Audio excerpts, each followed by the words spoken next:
2024 regular city meeting council is calling to order. The time is 6 p.m. Before we begin, council, please put away cell phones. If you have personal business during the meeting, please move for a recess. If you are participating telephonically, please mute your phone unless you are speaking. Also, when speaking, please state your name for those streaming the meeting. As a reminder to attendees, this meeting is being streamed live. The camera is in the back of the council chambers above the clock. Robert's Rules of Parliamentary Authority for Council Meetings under Wasilla Municipal Code 2.04.090. Under this authority, I respectfully request council observe the following. Kindly seek recognition before speaking, that no member speaks more than twice in the same motion without an affirmative vote on a motion to suspend the rules, that no member speaks a second time until everyone wishes to do so has spoken once. The purpose of recognizing these rules is to ensure the right to speak is equally respected and that the discussion is not dominated. Madam Clerk, please call the roll. Thank you, Madam Deputy Mayor. Councilmember Cottle. Here. Councilmember Graham. Here. Councilmember Johnson. Here. Councilmember Crafton. Here. Councilmember Vlock. Here. And Councilmember Deputy Mayor Rubeo. Here. You do have a quorum, Madam Deputy Mayor. Councilmembers Cottle, Graham, Johnson, Vlock, and yourself are with us in chambers. Councilmember Crafton is participating telephonically. Please stand for the Pledge of Allegiance. Councilman Cottle, would you lead us? I pledge allegiance to the flag of the United States of America and to the republic for which it stands, one nation, under God, indivisible, with liberty and justice for all.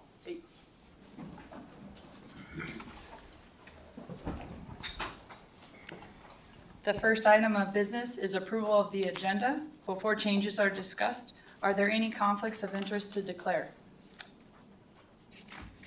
Hearing none, I would like to take this time to announce my relationship with Big Dipper Construction. On the agenda is AM number 2435, contract award to Big Dipper Construction, the amount of $345,310 for the Menard Center parking lot expansion project. I want to make the public aware of my relationship with Big Dipper Construction, the road paving contractor. Big Dipper Construction is owned by my father. He is not a member of my household, and I have no financial interest in his company. Are there any changes to the agenda? Madam Mayor, I'd like to move AM 2435 to new business.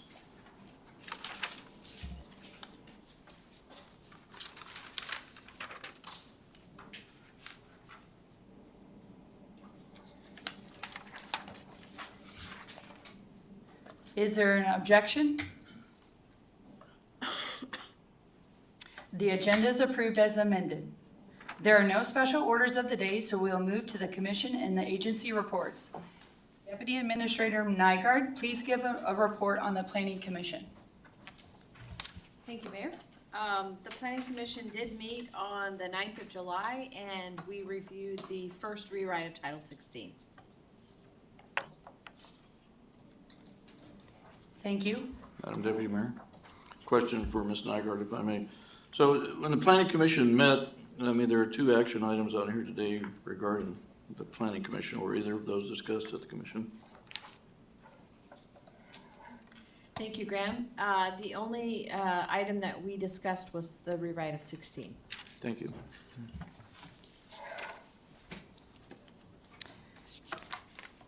We are now at public hearing. There are two ordinances scheduled for public hearing this evening. Madam Clerk, please read ordinance serial number 2423 by title. Thank you, Madam Deputy. Repealing Wasilla Municipal Code Chapter 244, Boards and Commissions generally, and enacting Wasilla Municipal Code Chapter 2.58, City Commissions to clarify and update the duties and authority of city commissions, permit commissions to compensate commissioners for training, mandate training, impose clear attendance requirements, and specific teleconference participation requirements. The public hearing on ordinance serial number 2423 is now open. Anyone wishing to testify, please come forward and begin by stating your first and last name.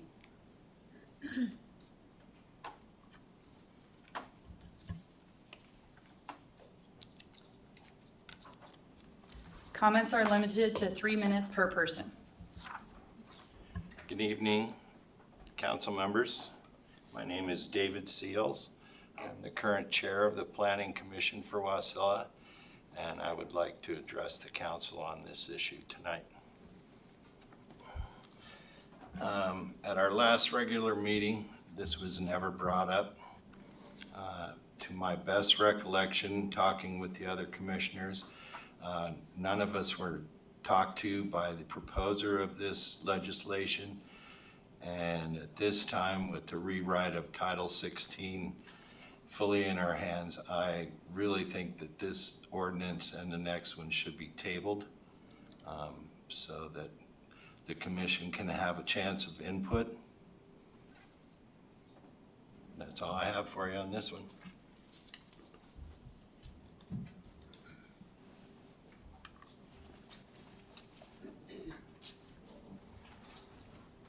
The public hearing is closed. Is there a motion to adopt ordinance serial number 2423? Madam Deputy Mayor, I move ordinance serial number 2423. Is there a second? Graham seconds. It has been moved by Councilmember Crafton and seconded by Councilmember Graham to adopt the ordinance serial number 2423. Is there discussion? Madam Deputy Mayor. Go ahead. Thank you. Part of the idea, and I might touch on the other one here as well a little bit, but a lot of this was just brought about during my time on the Planning Commission. What I felt was that there was a little bit of disorganization when it came to their meetings, as well as just various aspects of how the Planning Commission met. I did notice as well that a lot of meetings were getting canceled, and that's where a lot of this comes forward. Is it not only touches on Planning Commission, but also the other city commissions and committees. And so I just wanted to bring this forward to help move things along, especially with the Title 16 rewrite and with not having a city planner at the time.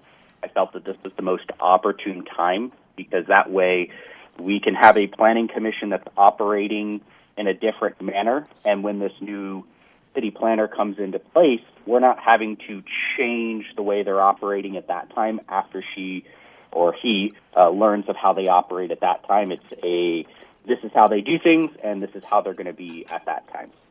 Thank you.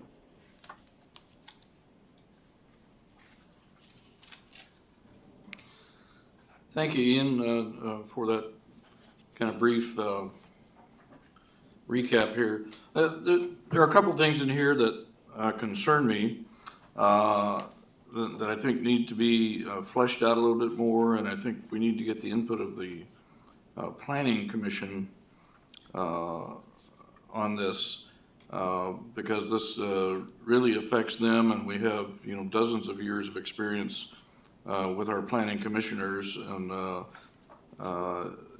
much wider scope, so to speak, of interest and ideas and things like that. So at this time, I move to postpone this indefinitely and refer it to the Planning Commission for their input.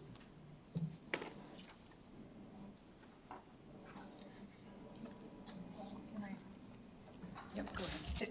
I'm sorry. So if there is a second, I would maybe help recraft that motion. Vlock, I'll second. Madam Mayor, concerning the amendment and postponing, I disagree with the idea of postponing it indefinitely unless we have a date that it'll come back to us as the council. We have a tendency here of kicking the can down the road and things never really get done. We've only been working on the Title 16 for what, 18 months? We're finally getting it close. It's a lot of work, I know that, but because we keep kicking things down the road, we're very slow at improving the processes that we have. So I wouldn't mind delaying it, but let's put a date where it'll come back to us from the Planning Commission. If I may. Thank you. If I may, respectfully to Councilmember Graham, the maker of the motion, and Ms. Bullock. So typically, you're not going to postpone indefinitely. That kills it. In the past, what we've done is we refer it for a time certain, generally 90 days, can be 60 days. So if the Can council, that be part of the motion? if there's no objection from the body, I'm willing to take that as a, so the motion before the council is to refer ordinance serial number 2423 to the planning commission. And shall we say 90 days? It's up to the maker. I'd like to say 2 meetings of the planning commission, and then after that second meeting, it could come back to us. So for 60 days. 60 days? Is that what, okay, that is the motion Does then. that work for Mr. Seals? Do you think that's adequate time for the planning commission to look through this? Possibly. Well, I'm sure if you need extra time, you'll come and let us know. I can let you know. So 60 days, please. Oh, yeah.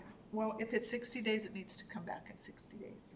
So if we want to give some. Go 90. Let's go 90 days. Let's do 90. We're not gonna do a formal motion, we're just gonna do a friendly little amendment here, and it's 90 days. I would like to point out, ordinance serial number 2423 does not deal with the planning commission specifically, it governs our city boards generally, so. So could you read what the motion is going to be? The motion before you is to refer ordinance, well, if I may, Madam Deputy, if there's no further discussion, I don't mean to take over. The motion before the council is to refer ordinance serial number 2423 to the planning commission for 90 days in its current form. So they'll send back comment on it as it's presented. Works for me, does that work for you? Madam Deputy Mayor. Go ahead. So my fear of referring this down is the planning commission's tendency to cancel meetings and drag things out. During my time on the planning commission, there was multiple times where items were to be brought up for discussion, and when we would sit at a meeting and discuss that item, the item would get tabled because it needed more time. And we did that multiple times and never actually discussed certain items. So my fear here, I mean, I could see 24, 25 going down because that deals a little bit more directly with the planning commission versus 24, 23 is a little bit more of the boards and commissions generally, as our clerk has mentioned. But overall, my stand is, again, at that end, that time frame, 90 days is way too long there. I mean, I'd like to see it sit at the 60-day mark if it's going to go. In all honesty, I'd prefer it not to go at all, since this is a codification, and at the end of the day, we're the ones that are going to have to deal with this.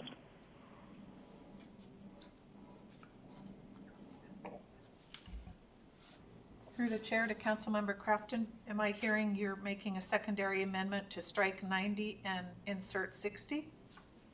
Yes. Is there a second? Hearing none, it dies for the lack of support.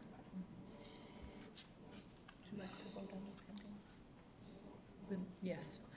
The clerk, please take a roll call. If there's no further discussion, Madam Chair is called for a roll call. This is on the referral to the Planning Commission for 90 days. Councilmember Cottle. Yes. Councilmember Graham. Yes. Councilmember Johnson. Yes? Councilmember Crafton. No. Councilmember Vilak. Yes. Councilmember Rubeo. Yes. And again, that could come back sooner than 90 days if the commission completes their work. Thank you. Madam Clerk, please read ordinance number serial 24-25 by title. Thank you. That's amending Wasilla Municipal Code, Chapter 260, Planning Commission to update and clarify the duties and authority of the Wasilla Planning Commission, authorize compensation for regular and special meetings attended, and codify the meeting and scheduling procedures by the commission. The public hearing on ordinance serial number 24-25 is now open. Anyone wishing to testify, please come forward and begin by stating your first and last name. Comments are limited to 3 minutes per person.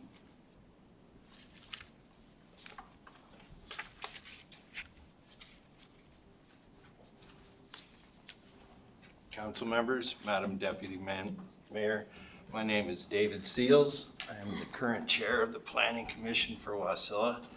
I have been a Planning Commissioner member for minimum of 3 years. I think it's been longer than that.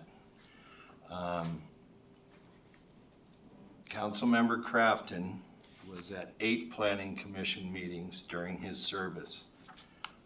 During that time, the commission was trying to avoid the massive landscape, not avoid, but to make sure that the massive landscape overhaul was not onerous to business in the city. So there were lots of things that were heard, but nothing was voted on. At this time, I respectfully request that this motion be tabled, and I additionally respect that this motion be tabled indefinitely. Thank you.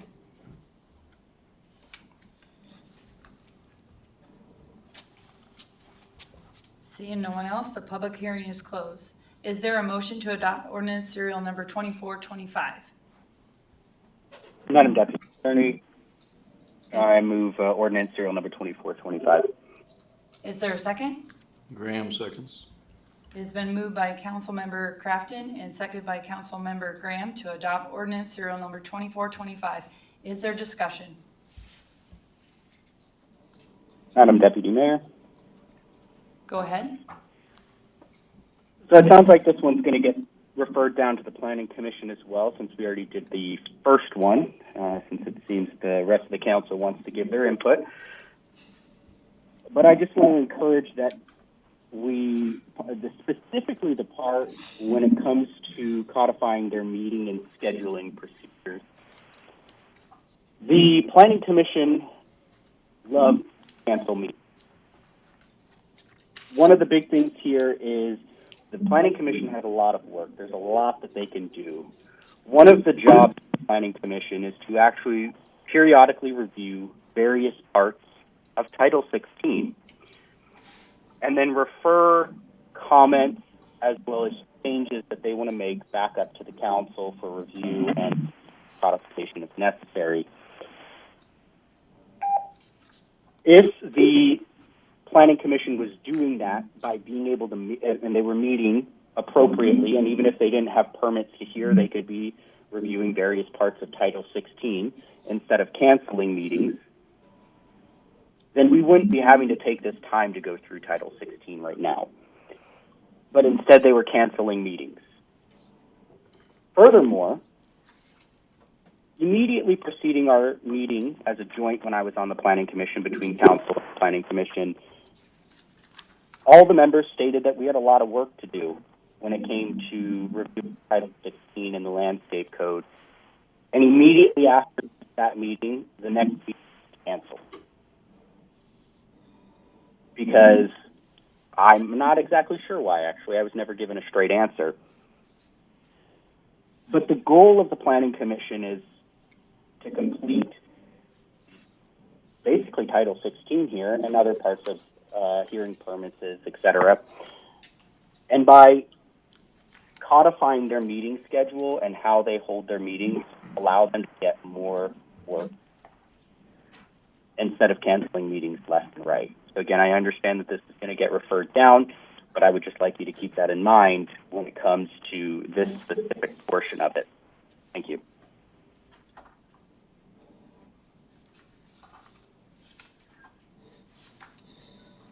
Go ahead, Graham.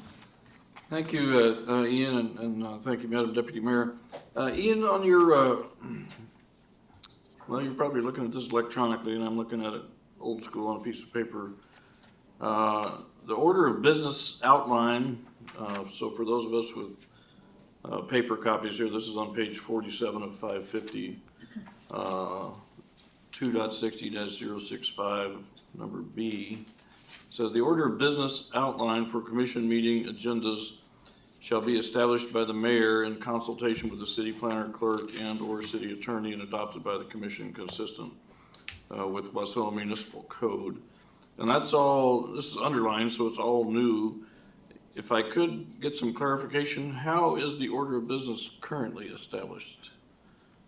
I mean, who sets the agenda? Is it set by the mayor or is it set by the planner? May I answer that question?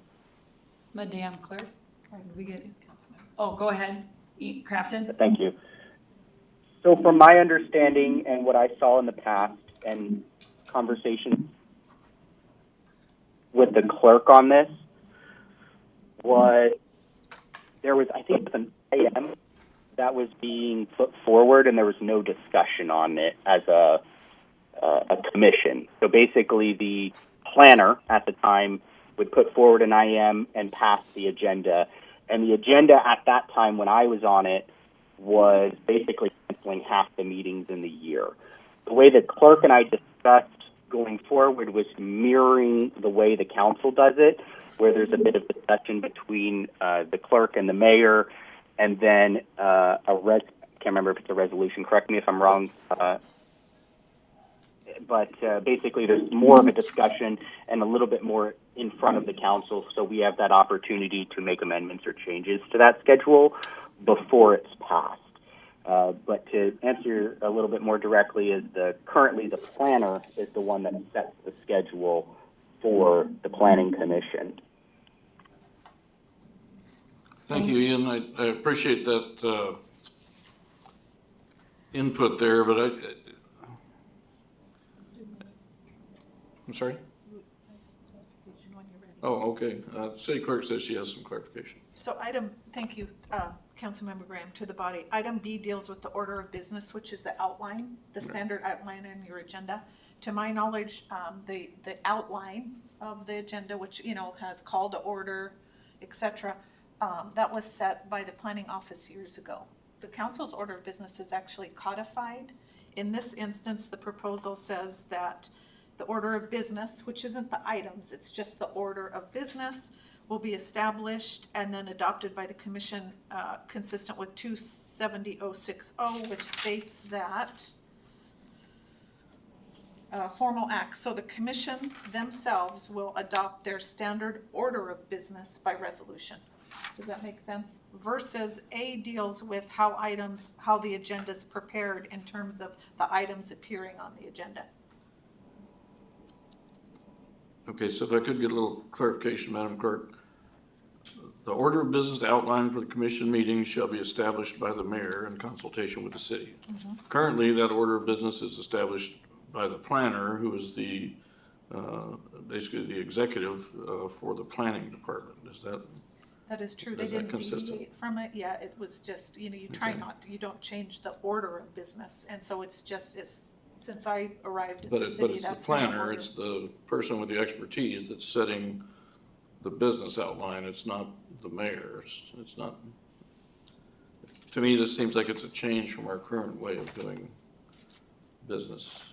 Okay, and I, for one, am a big believer in you let people who are experts kind of run that sort of show there. The mayor is the CEO, so the mayor relies on the expertise of the planner. It shouldn't be the planner relying on the expertise of the mayor. If the mayor wants something on there, obviously the mayor can go to the planner and say, hey, I'd like you to look at this, and the smart planner would say, okay, we'll do that. But given that authority to that, I don't like giving up the authority of the planner to establish what's going to happen on the meeting. I mean, they should go forward and the mayor should be aware of that. And obviously the planner and the mayor work steps from each other. The planner goes to the staff meetings.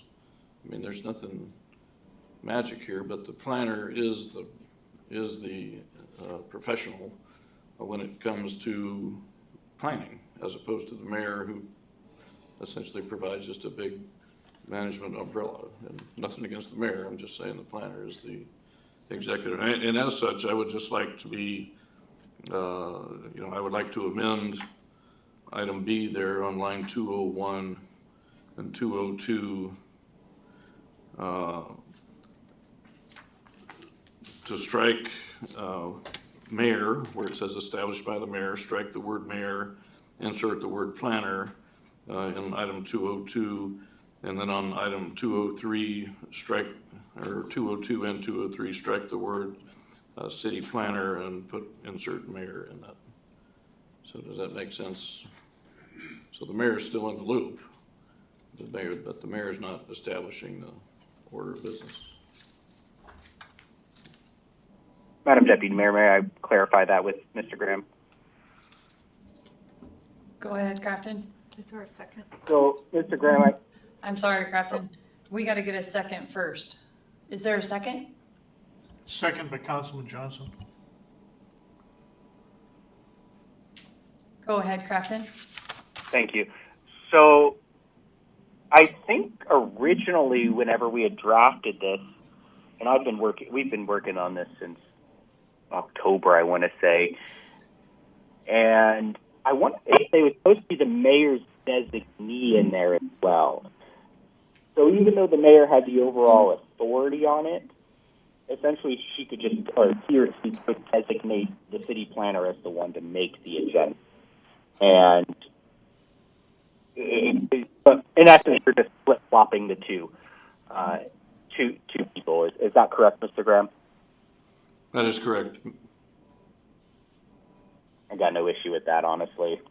But because that's kind of what my original intent was.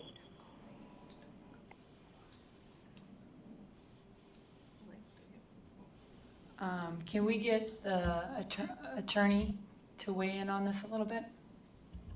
Yes, I think that the addition of subsection B was designed to ensure that the order of business is consistent across time. And so it's a more concrete, you're looking at, who gets to make comments, whether or not conditional use permits are given a sole section, whether or not you have a divide between quasi-judicial proceedings and legislative proceedings. So these sort of higher concepts for your order of business, like what is going to be on that agenda. The planner maintains discretion on what the micro components of the agenda, what's going to be on each agenda, what are they going to be talking about. But that design or that formatting of the agenda was placed in the mayor's, under the mayor's authority initially. I agree with Councilmember Kraft, and I'm not sure it matters that much. I mean, the mayor is the supervisor of the planner, and the way our code is drafted, the mayor has all authority rests with the mayor who oversees the planner. So it's, whether we say, and so a lot of times we say mayor because that is the head of the administration. So if we have a time or a spell without a planner, the mayor is going to designate an acting planner or may designate that a person fulfills that role in addition to their other duties. So it's just, sometimes it's cleaner to have the mayor dealing with those more, I guess, high-level formatting and structure concepts. But it doesn't, if you want to flip planner and mayor, I don't think that is going, I think that's fine. If you want to make sure that the planner maintains that level of involvement, I think that's very appropriate.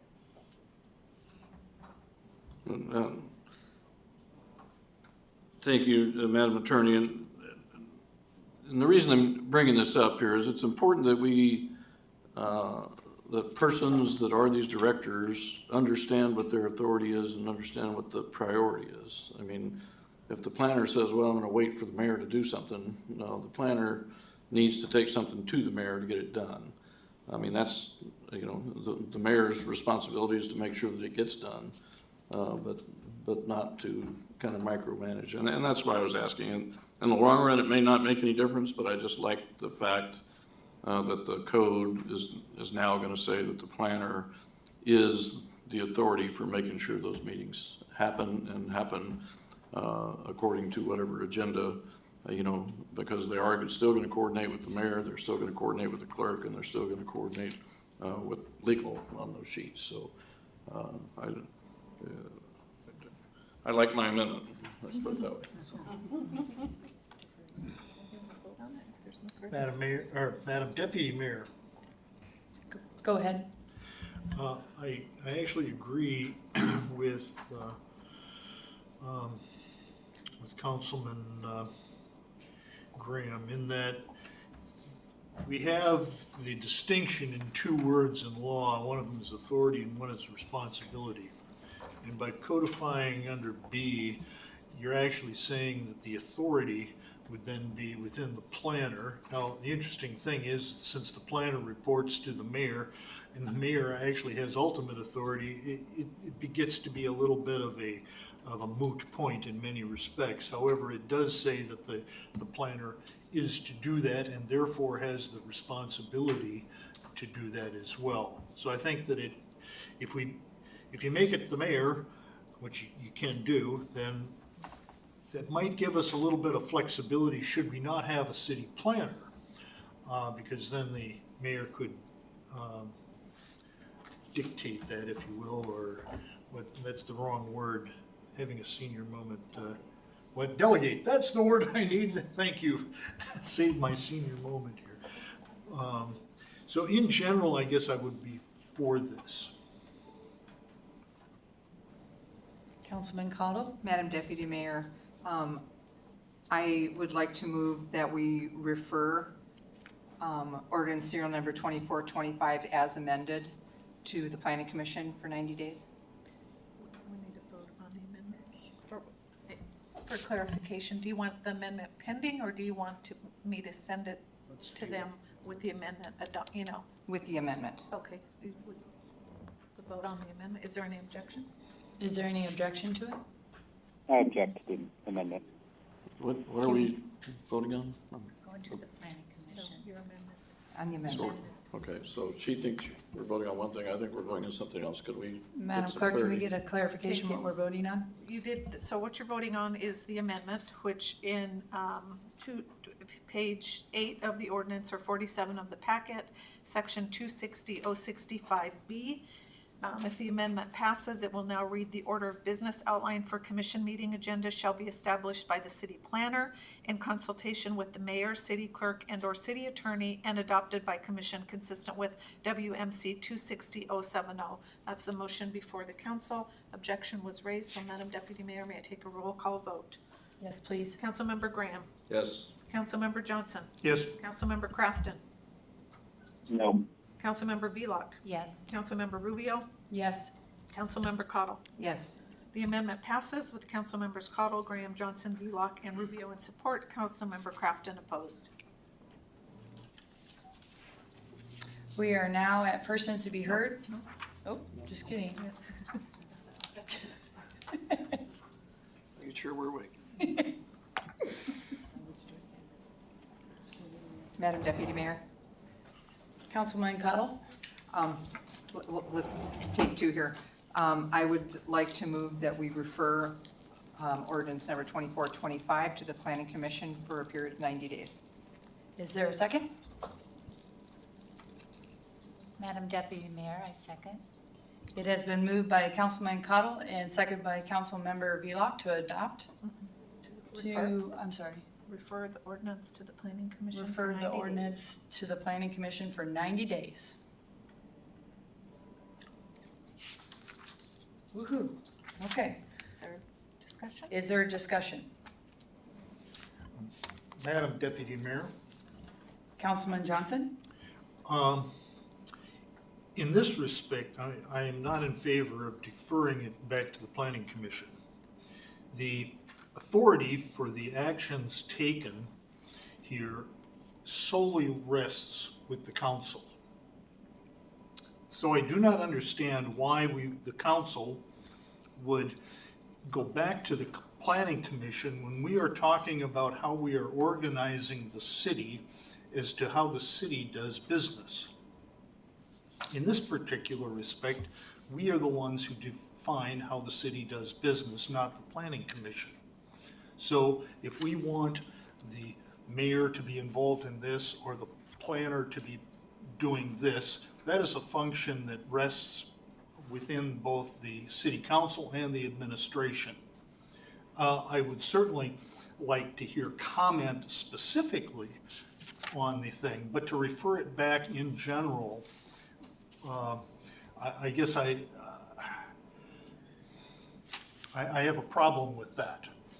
If we would want to defer this, say, for 30 days and have additional public testimony from possibly the commission to give us a specific, that's fine, but again, we're kicking the can down the road, and we've had a lot of delays, as Councilman Ian has pointed out. So given the fact that it is our authority, it is our responsibility, I will vote against this. Madam Deputy Mayor. Councilman Vilak? Now, when I read the ordinance serial number 2425, it's amending Wasilla Municipal Code, Chapter 2.60, Planning Commission to update and clarify the duties and authority of the Wasilla Planning Commission. To me, we need some input from the Planning Commission. They, like it's been stated, they have been doing this for many, many years. They will know things that we don't know. They need to be involved in their duties and clarifying their duties. I really believe they do need some input on this. Madam Deputy Mayor. Councilman Cottle? I agree with Councilmember Vilak. This ordinance that updates and clarifies their duties and authority is something that directly affects the Planning Commission. And I would just feel better just having their input. There may be something that they feel strongly about, that's something that maybe none of us would think of, or just wouldn't be considering. And I would just feel better having some input from them.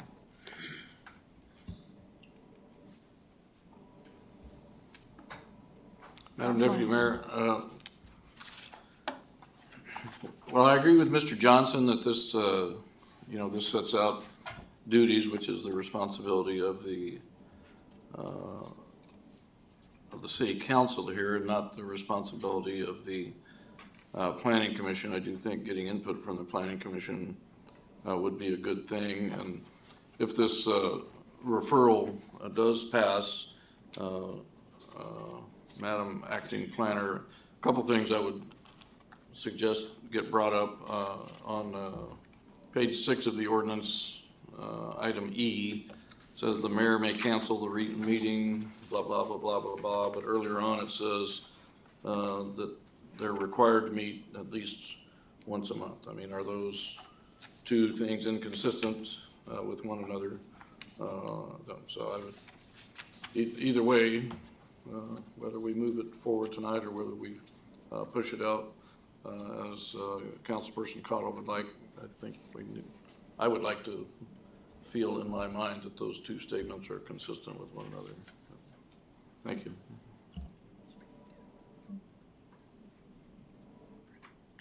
Madam Deputy Mayor, if everybody has had a chance to speak, you have not spoken. Okay. Thank you, Councilman Johnson. I would like to delay it. And so with that, Madam Clerk, can we take a roll? Madam Deputy Mayor, I have one additional comment after you have spoken. Thank you for my, apologize. Go for ahead, my second, Councilman Johnson. for my second on floor on this particular issue. Through the Deputy Mayor, I have two questions to Ms. Nygard here. Number one, when is our city planner going to start? And number two is, can you tell me how many planning commission meetings have been canceled during this past year?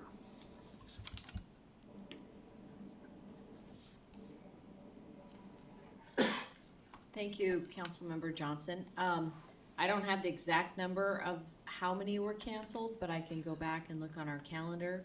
I do know that we had probably more than what has been in the past, because we really try to have a lot of content in the meetings as far as permits that need to be approved, things of that nature. So I will bring that up for the next meeting. Our goal was to already have a planner. If I had my wish, it would have been, months ago. We have made offers to 2 planners, but because of the relocation costs, we have not had an accepted offer. But we are engaged with, last week we had 3 interviews. We have 2 more coming up. So we want to have them hired by the time September 1st, because that's when we'll have our comp plan, and that will begin that project.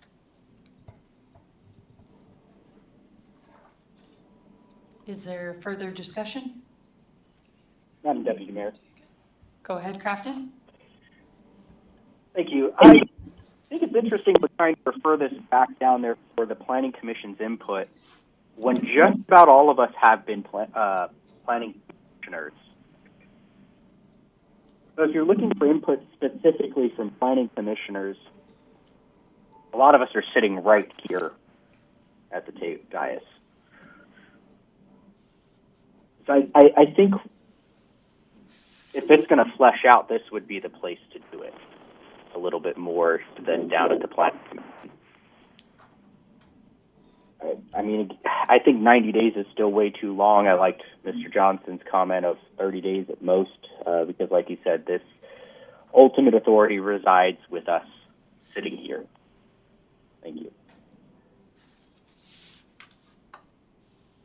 Is there further discussion?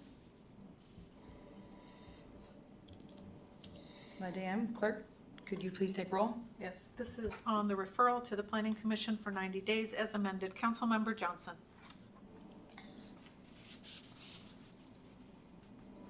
How do you vote on the referral? No. No. Councilmember Crafton? No. Councilmember Velock? Yes. Councilmember Rubeo? Yes. Councilmember Cottle? Yes. Councilmember Graham?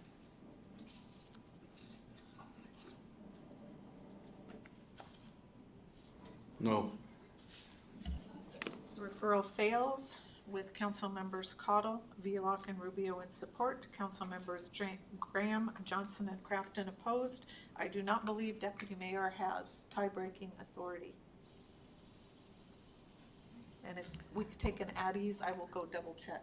Yeah, I Is think that I okay? need to double. Can I just take a brief recess? And we are recessed until what time? 10 minutes.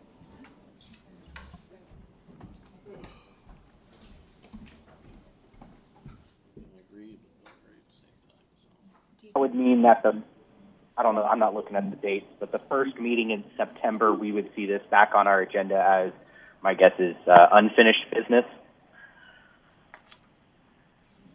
Through the chair to Councilmember Crafton. Councilmember Crafton, it would depend on when I got it back from the planning office, and then depending on our packet deadline, which we get the packet out 2 weeks ahead of time, so that could get it to you the second meeting in September, but I will absolutely do my best to get it to you on the next available agenda. That is my commitment.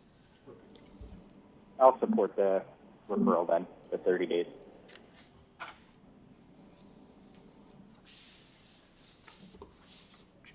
Is there any objection? It passes. We are now at persons to be heard, a time for members of the public to share their views with the council. This is not a question or answer period of time for dialogue. Speakers may be referred to administration, or issues raised may be taken under advisement by the council or administration. Additionally, over the last year, the city of Wasilla has routinely had members of the public attend and read excerpts from novels, some of which involve sexual content and or descriptions of incest or domestic violence that are not intended for children under the age of 14 and or may be triggering to listeners and viewers. For those of you with young children viewing or listening to the meeting, or who may be triggered by the descriptions of incest or domestic violence, please be aware we are now entering public comment, and you may want to mute the video or temporarily exit the meeting. We will notify the public when public comment has ended, and council is moving on to the next item on the agenda. For those of you participating in the public comment tonight, I respectfully ask you to remember that our attendees, viewers, and listeners may be under the age of 14 or victims of domestic violence and are not choosing to read the passages that you are choosing to read to them. Our first speaker tonight is Jackie Goforth.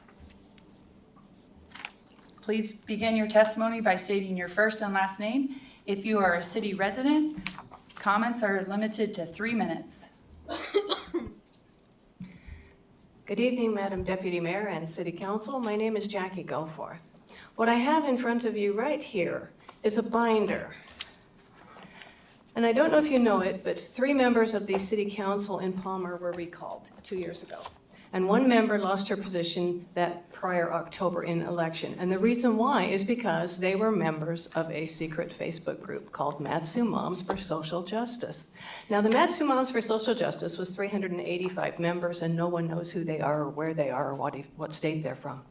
And in this binder, I can show you where they wanted to mask people, do BLM, defund the police, boycott businesses who weren't following this, push LGBTQ, sexualize youth, destroy nuclear family, do anti-white racism, the Braided River Festival's in here, and Planned Parenthood. What you're seeing in front of you right now is their action item to get social justice themed books into the libraries. And I guarantee you, you have members from the nonprofit that's down at your library that were in this group.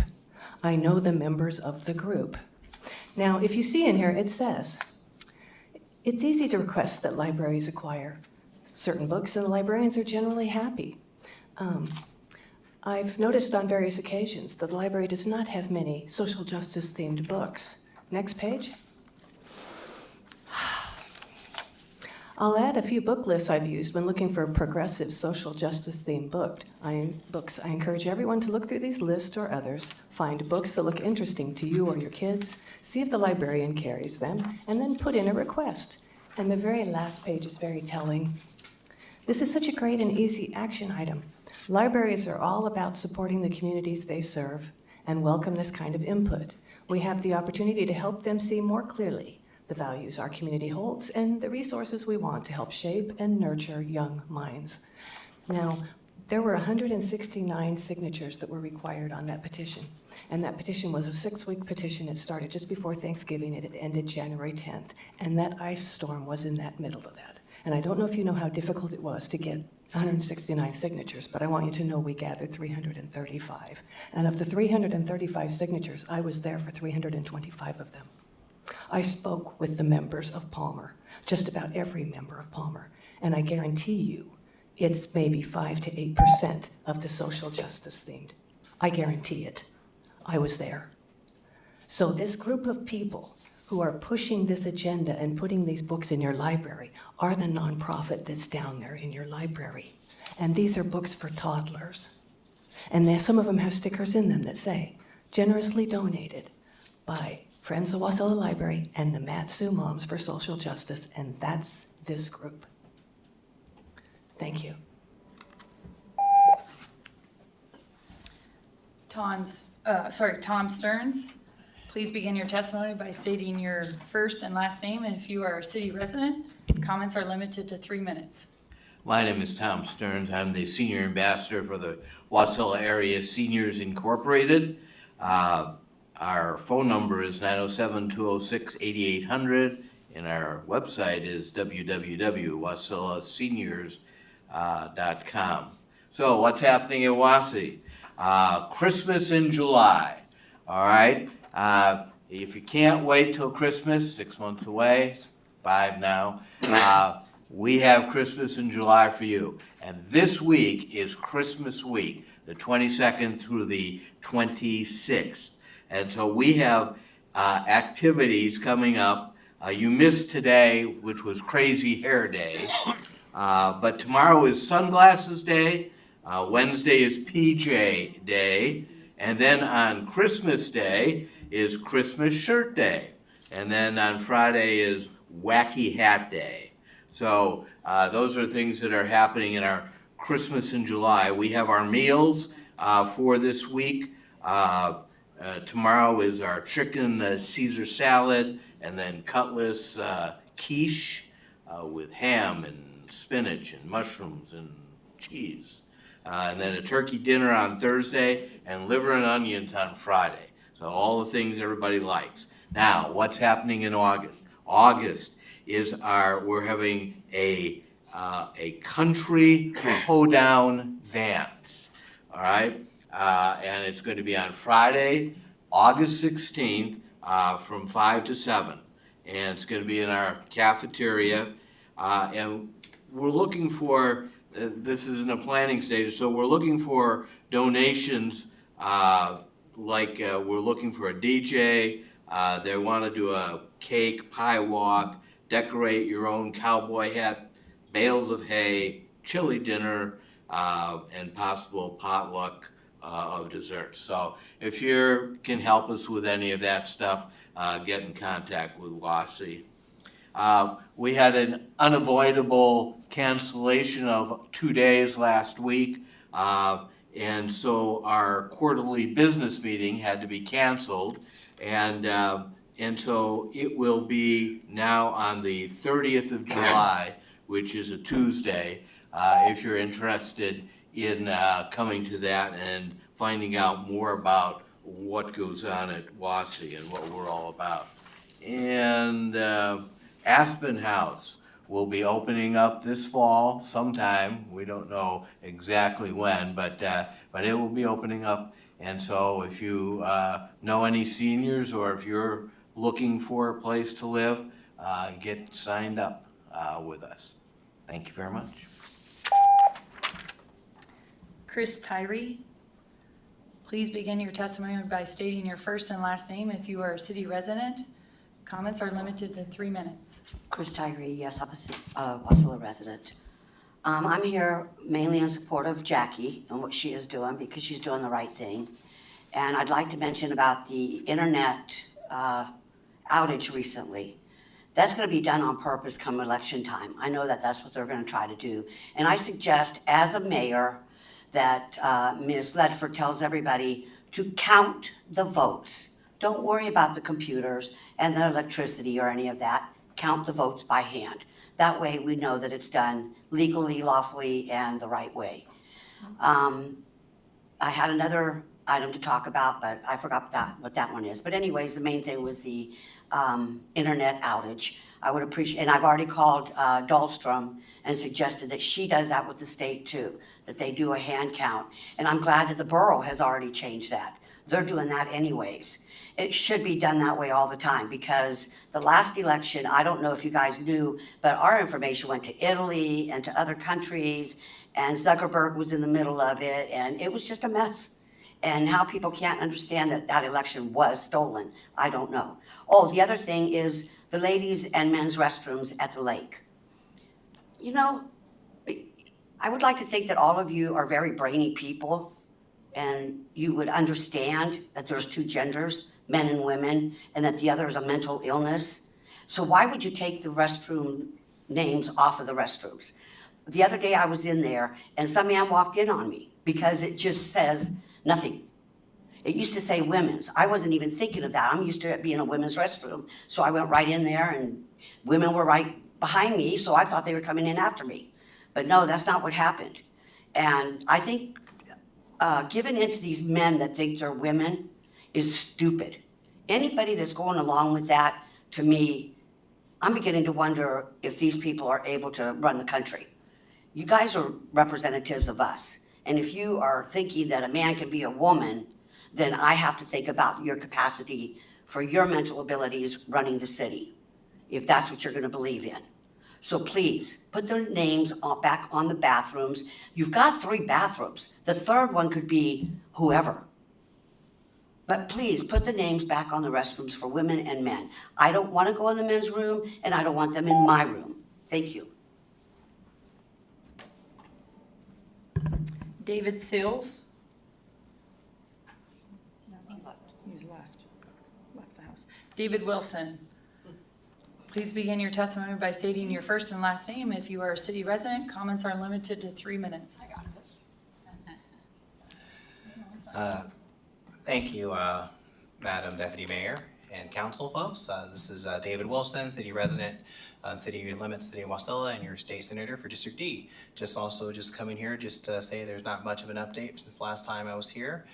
Same status updates for the state, no major changes. Just want to remind folks to, one, during this time, if you live in the city limits or outside the city, make sure your house numbers are visible from the streets, not just for folks that going door to door, but for emergency folks that may need to find your house in the middle of the night. That's sort of my public service announcement. Also, our offices are open. If you folks have any concerns or issues, now's the time to start bothering your local legislators to ask them to start drafting, using our legal services during the interim before everyone else starts going in, and you can start filing and start pre-filing bills, and not before the pre-file dates, start to get those things finalized and before the rush. So if the city has items of interest that you guys would like to continue to work on, please let us know. And I know there's a rumor saying that those bills that were filed after the governor may veto those bills that were done after the midnight session. So we're still waiting to hear back final word on that. I know one was a Title IV bill, so that may have to come back forth. And I know that the city always has interest in Title IV bills. And that was, I guess, I don't want to call it kids serving alcohol, but it was basically having minors of the age of 18 and over serving alcohol because they can bust. Why can't they serve? And it was a good workforce bill to get great support. But that may have to be refiled for the next upcoming session. So it might be a good opportunity to continue to work on Title IV changes for the city as well. Like I said, just hope everyone's enjoying their summer, and feel free to contact our office if you have needs or concerns for you or for any other constituent listening or attending tonight. So that's about it, I think. Make sure going through, and we'll see you next month. Thanks. Karen Lewis? That's fine, come back. Oh, I didn't see that, sorry. Please begin your testimony by stating your first and last name. If you are a city resident, comments are limited to 3 minutes.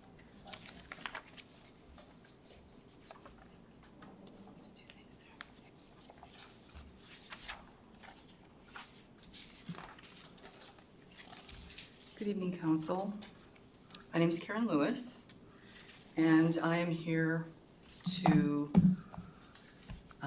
pass out a little levity there, and then also to, this will give you an idea as to how to organize a library citizens advisory committee like the borough did, to go through the challenged books. I believe that the borough will be very successful, and I think Palmer is beginning to think about forming one too. At the last meeting they are. So that would be excellent if we can get all of this garbage, obscene things for children out of the libraries. I just don't understand the mindset of people who want them there. I don't get it, but I guess I don't have to. I just know we need to fight this evil, that's all. Last week, Jackie brought this to a meeting, and I was stunned. We've been fighting obscenities in front of 14, 15, 16, 17-year-olds. And this is for toddlers. This is for little kids. And it's about transitioning. Isn't that lovely? Yes, you can read about transitioning from a little girl to a little boy when you sit on someone's lap, and they can read it to you when you're 3 or 4. That's a really nice way to twist up the mind of a little child. The title is When Aiden Became a Brother. Oh, and by the way, this was generously provided, there's a sticker in here, generously provided by the Friends of Wasilla Library and Matsu Moms for Social Justice. But I think it's absolutely despicable that they would donate this to the library to have, and to let little kids, little toddlers, read about how this little girl was born a girl, and just a little bitty kid, she said, no, I'm a boy, and how her parents went right along with it, and it's pretty strange, and it's not right to do this to our little kids. It's not right to do it to the young teenagers either. We are the adults here in this beautiful little community, and we need to protect our children. And these people, these librarians that think the obscenity within the books is fine, are right out of their minds, okay? They really are. I don't know if they're demonically possessed. I don't know if they are, I don't know. If they're mentally ill, probably. I don't know. But I know this, they should not get near children. And they should not be able to donate something like this for little bitty kids, little bitty toddlers, to twist their minds up either. I'm disgusted. We need to do something about this. So what I passed out to you was something that'll give you a pretty good idea. Thank you.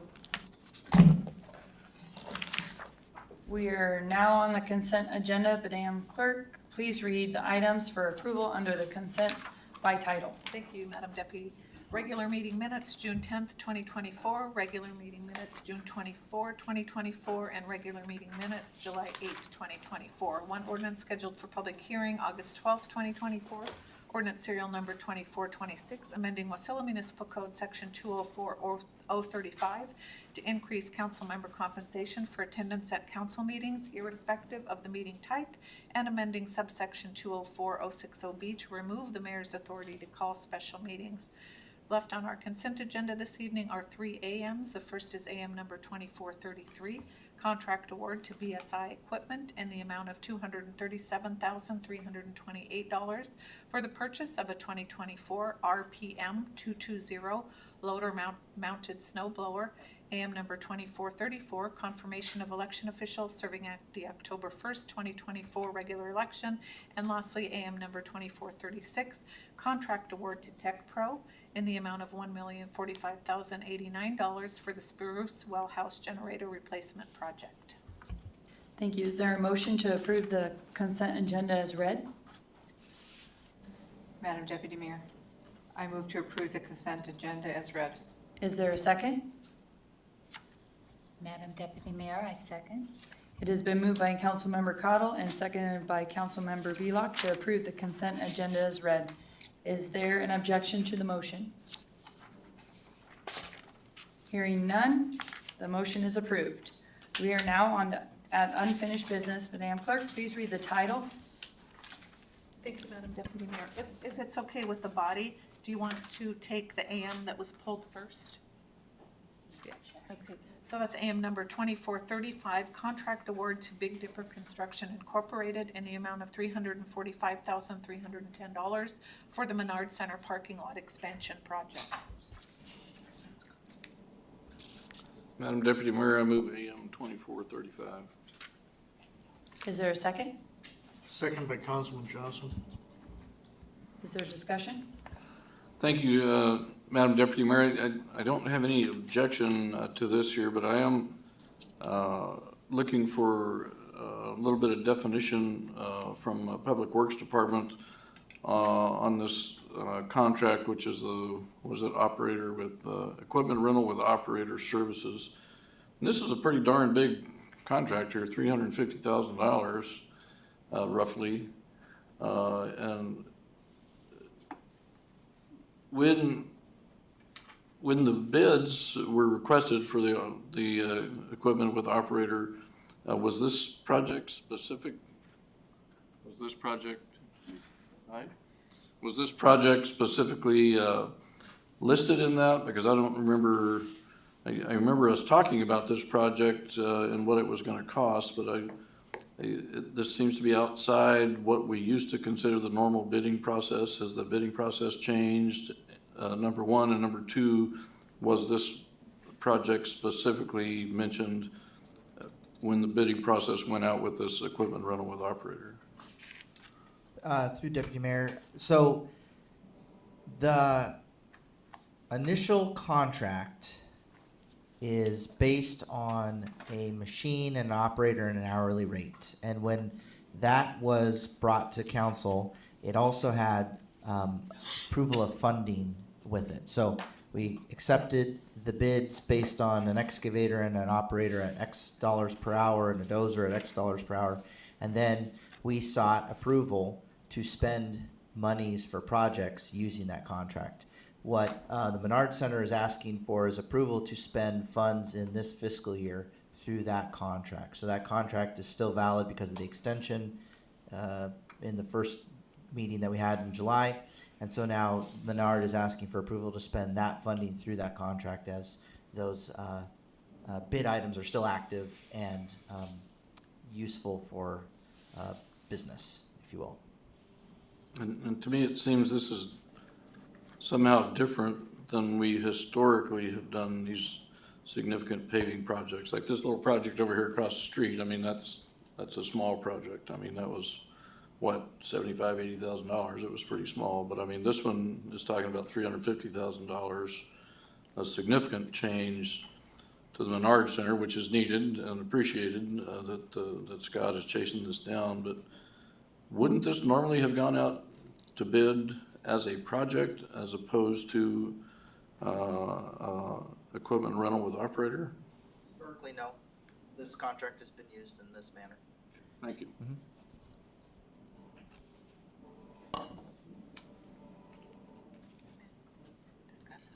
Is there any further discussion? Is there an objection? Then motion passes.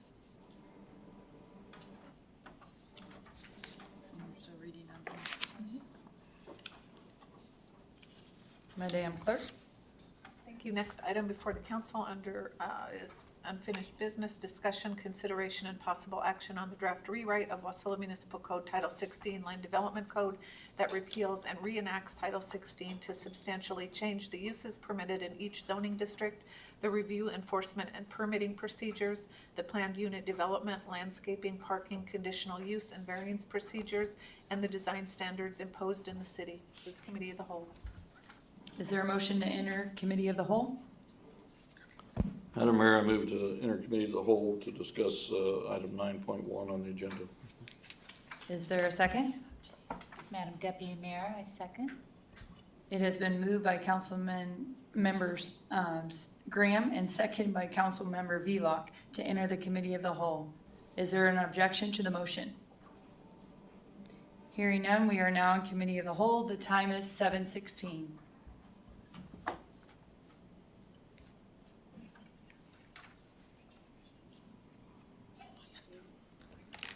Attorney Holly, sorry.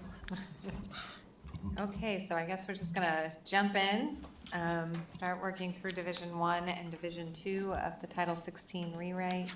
I have reviewed your comments and input regarding the use chart, and that was really, really helpful. But to the extent I miss something or I repeat something, please be patient with me and just let me know that you've already addressed that, or if there is something that I missed that you want to address. This is a very significant revision, as you all know now, having delved in, and so there'll be definitely some sausage making. So the first thing I want to talk to you about is the organization of the Title 16 revisions. There's substantial changes to that organization. I want to make sure I check in and see if there's any comments specific to that.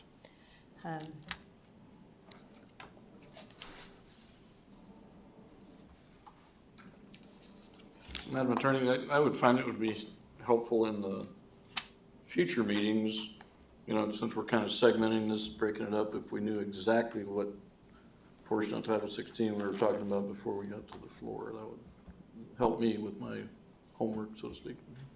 Okay.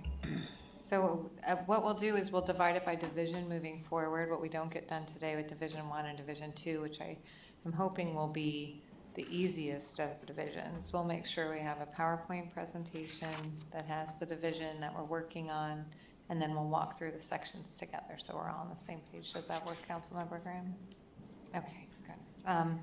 But as far as the divisions, I'm going to just talk to you about the divisions. So the way that this is organized, Division 1 is the general provisions, Division 2 is zoning districts, Division 3 is overlay districts, Division 4 is use and development regulations, Division 5 is permits and reviews, and Division 6 is administration and procedures. And the purpose was, no matter how hard we tried to simplify, which was one of council's directives, I could not seem to do it so that even I could navigate a code that I had substantially worked on. So what really helps me was starting to segment and break it down into a larger piece. I don't generally use divisions, and when my personal style in drafting a code, this is a code that I think actually needs it, and it justifies the use of it for the public. And so the attempt was to make it user-friendly. So if anyone has any questions or they want to propose another order, just as a very general comment, and then we will take this back up at the end. I have a feeling that you may have more input on the divisions once you've really gotten into the specifics of each of the provisions. Something will seem like it will seem like it should be housed in another division. So just keep it in mind. I want to raise it though. One, to see if there's any direct input, but two, to make sure you're thinking about it as we go through all of the divisions. Okay. So delving into Division 1, which is the general provisions of the code, this presents all of the overarching provisions that govern how Wasilla's land use regulations are applied more generally. It includes the purpose statements, intent and interpretation provisions, and definitions. So we're gonna just march through it. I'm not sure if council members prepared notes on each of the divisions. Just one thing I would say is feel free to, through the clerk, get those specific notes and comments to any of the sections, and we'll get those incorporated in for comment. If they're simple and there'll be some that will just make good sense and we'll just incorporate them. There'll be others that have policy components that deserve council's consideration. Those will go in comments for the next review of council, just so that we can move through them and I don't end up usurping council's authority to review those and decide what policy you want to see. So I think that the first provision that we're going to talk about is on page, well, I'm assuming that in your binders you have the page numbers from the last agenda. Okay. So I'm going to use the clean version, not the red line version. And if we have an issue or we're talking about a specific concern, we can go back to the red line version and do a comparison. Or I can just talk to you regarding the comparison, but we'll see. Okay. The purpose and intent statement has not changed very much because, in my opinion, this is a phase 2 component. As you go through the comprehensive plan process, council and the public will work together to decide what the purpose and intent statement is. But in the meantime, they preserved it. Does anybody have any questions, concerns, or comments regarding that? That's section 1605.005. Madam Deputy Mayor. Councilman Crafton, go ahead. Thank you. And not specifically about that. I actually do, this is to Holly. I do look at the red line version. What's the difference between the green and the red? So I understand the red is generally like what's added. What's the green one with the double underline? So I think the only difference is there were changes made at different times, and so the code picked it up differently. So if we made a change, and that's the thing with the red line version of something this substantial, it's really hard to tell. So that's what I believe it is, Councilmember Crafton. I don't, it's hard to tell because to rewrite 150 pages or 200 pages and then create a red line, it allows us to create a red line by using the comparison function of the computer. It doesn't allow us to easily create a red line because we have moved entire sections and completely reorganized everything. So that is one, I'm glad that the red line is here because it shows you the input, but I don't know why it would create a second color except that there were changes made at a separate time. So it believes that there are two authors. So from my understanding and reading it, treat the green as if it was a red underline, you're saying? Yes, treat it as it is. Okay. As if it's the same. Thank you. And if I changed it to red, so what will end up happening is that will become its own change, and then that creates, it complicates I'm sure there is a feature. I will try to, before the next one, find a feature that allows you to eliminate authorship or back that out. But because we use the comparison function, that is well beyond my meager capabilities. But I will find someone with better capabilities. I'll confer with our IT if that would be helpful.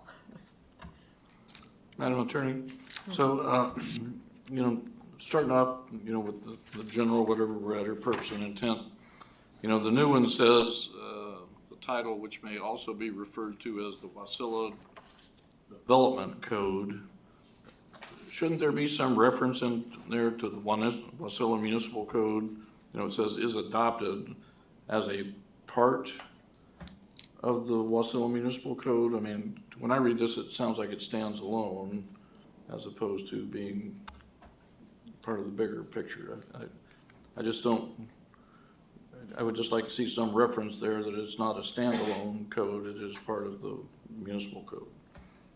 Does that make Yeah, we can sense do what I'm something saying? like that. I mean, generally, communities either call their code the zoning code or the development code, and they are just part of the code. So when you look at the reference to the code, it's just saying that this title may be referred to as the Wasilla Development Code.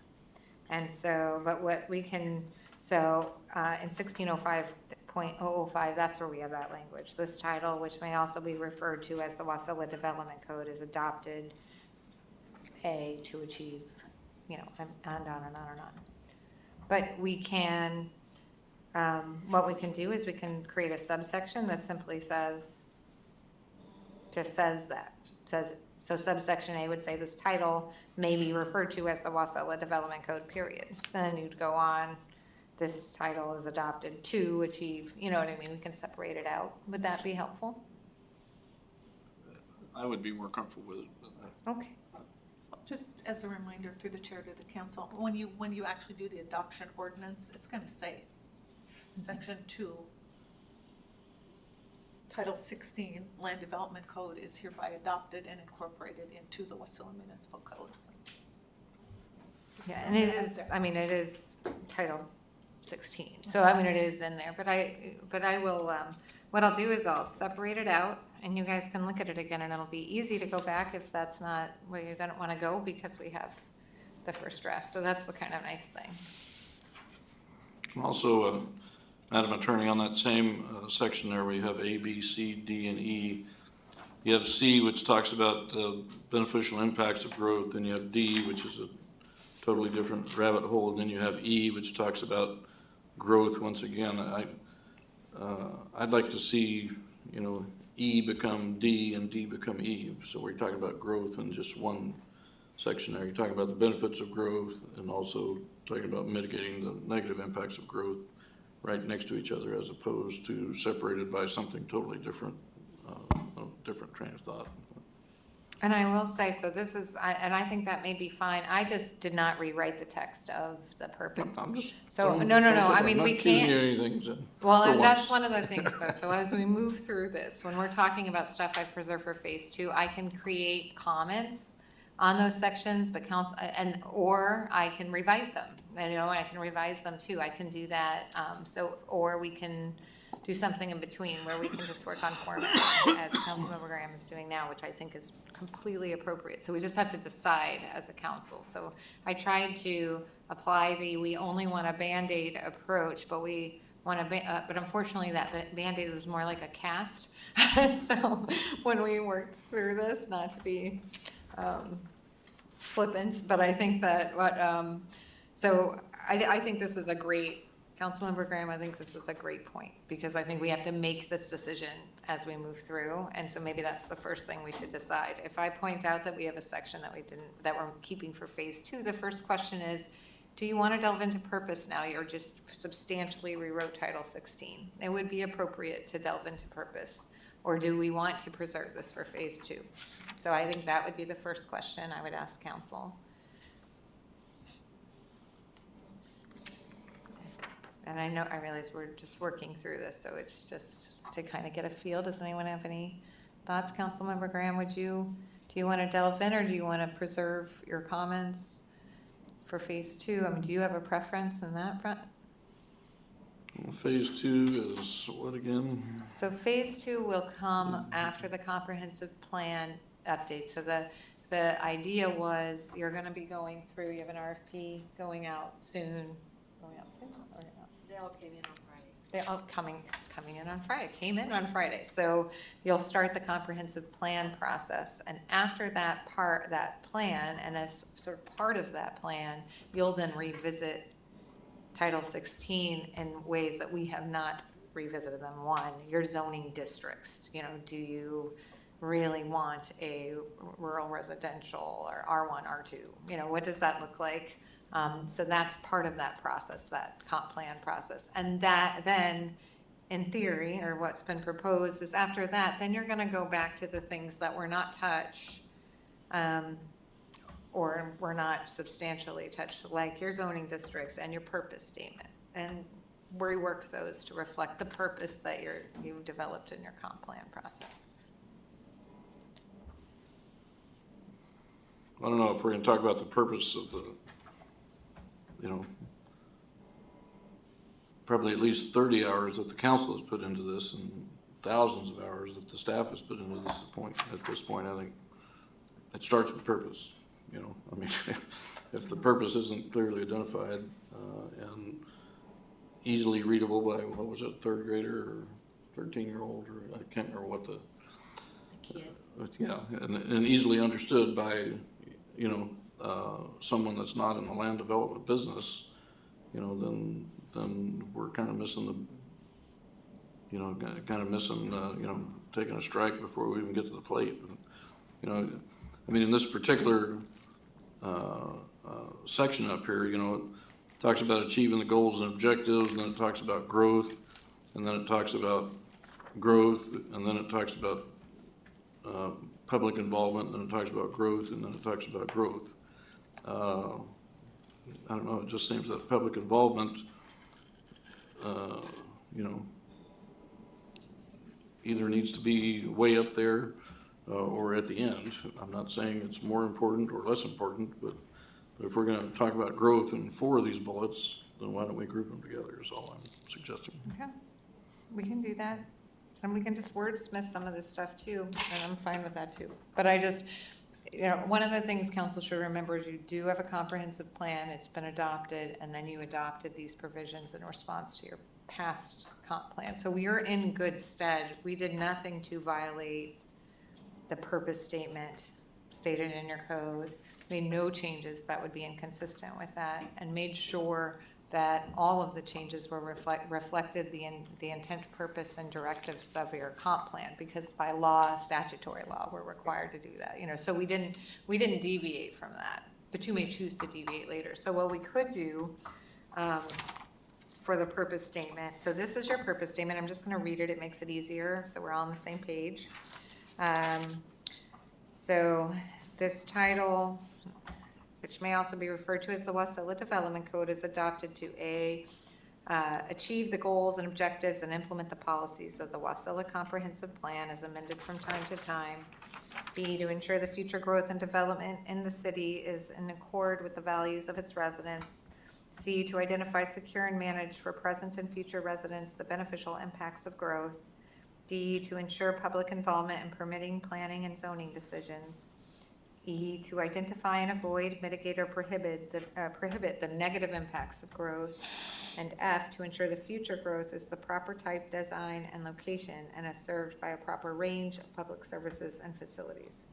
So I think what Councilmember Graham is saying, and Councilmember Graham, correct me if I'm wrong, but he would take, so there are 3 provisions that deal with growth. So it would now read, to identify, secure, and manage for present and future residents the beneficial impacts of growth, identify and avoid, mitigate, or prohibit the negative impacts of growth, and ensure that future growth is of the proper type, design, and location and is served by a proper range of public services and facilities. So that would be one option, is you just put them all together so all the language regarding growth is read as one. Correct? Yes, ma'am. Okay. Is that a change that anyone how about we'll do it this way. Is that a change that anyone has an objection to? Okay, does anybody want greater, does anybody want to rewrite the purpose statement as a whole right now? Or are we good preserving it otherwise, other than that sort of cleanup change? Okay, so for now, what I'm going to do is I'm going to incorporate, as I just read, sort of those growth provisions. Okay. Look at us, progress made. So step 1, we made it. All right, so I'm gonna circle this one. Give me one moment to just make sure that what I said I do.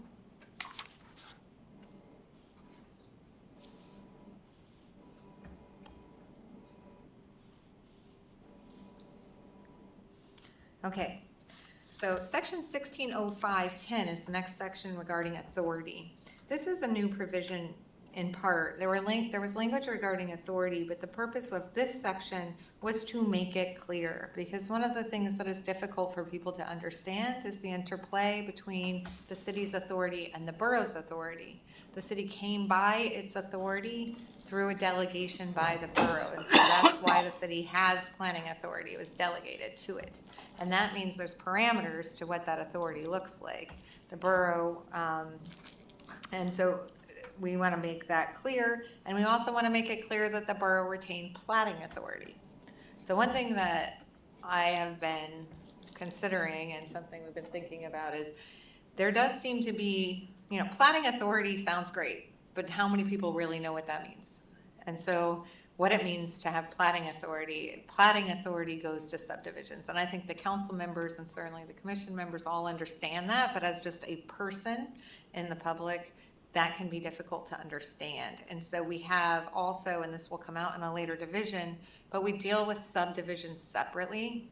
And that relationship between the borough, it used to be just a provision in the code. And again, we'll talk about it later. But the first step to dealing with that separately is just calling it out. The borough has retained platting authority within the city.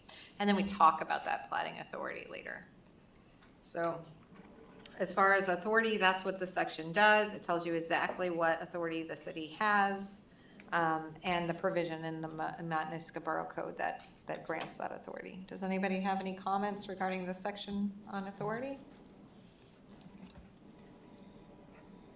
Okay, seeing none, I'm just going to move on to geographic scope.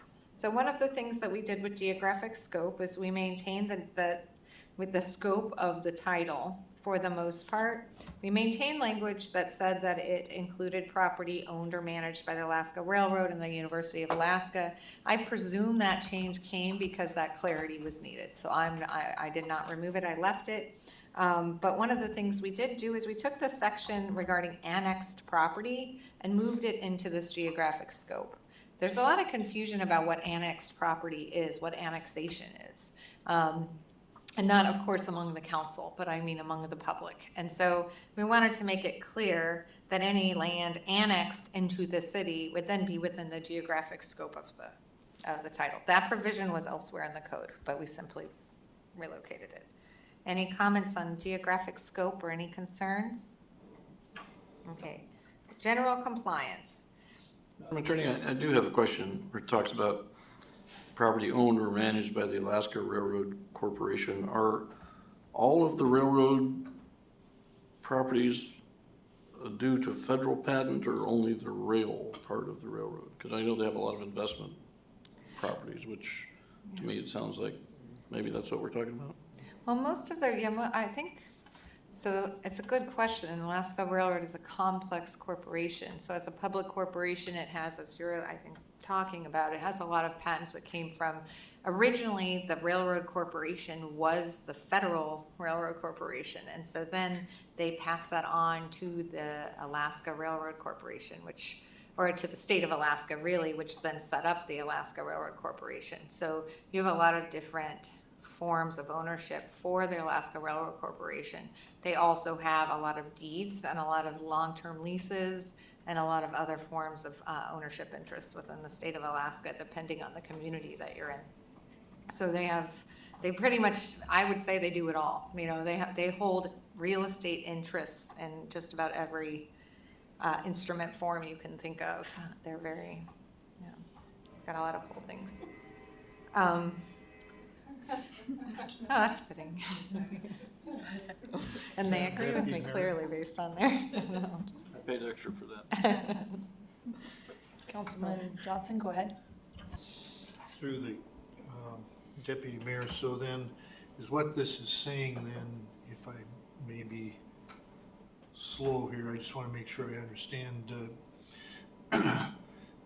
515A would be like the Alaska Railroad Corporation owns the building and the tracks around Engine 557, even though that's an independent group. So this code would apply to them, even if the property was owned by the railroad, is that correct? That's correct. One of the reasons why it's important to do this, and it's actually not, well, if we took this out, there wouldn't be a change in the application of the code to the Alaska Railroad Corporation because we have case precedent in which the question was raised, did local land use laws apply to the railroad, or do they apply to the federal government? And all of those questions, and we sort of walked through those, and the answer is yes. So there are certain instances. I think one of the most notable is the FAA.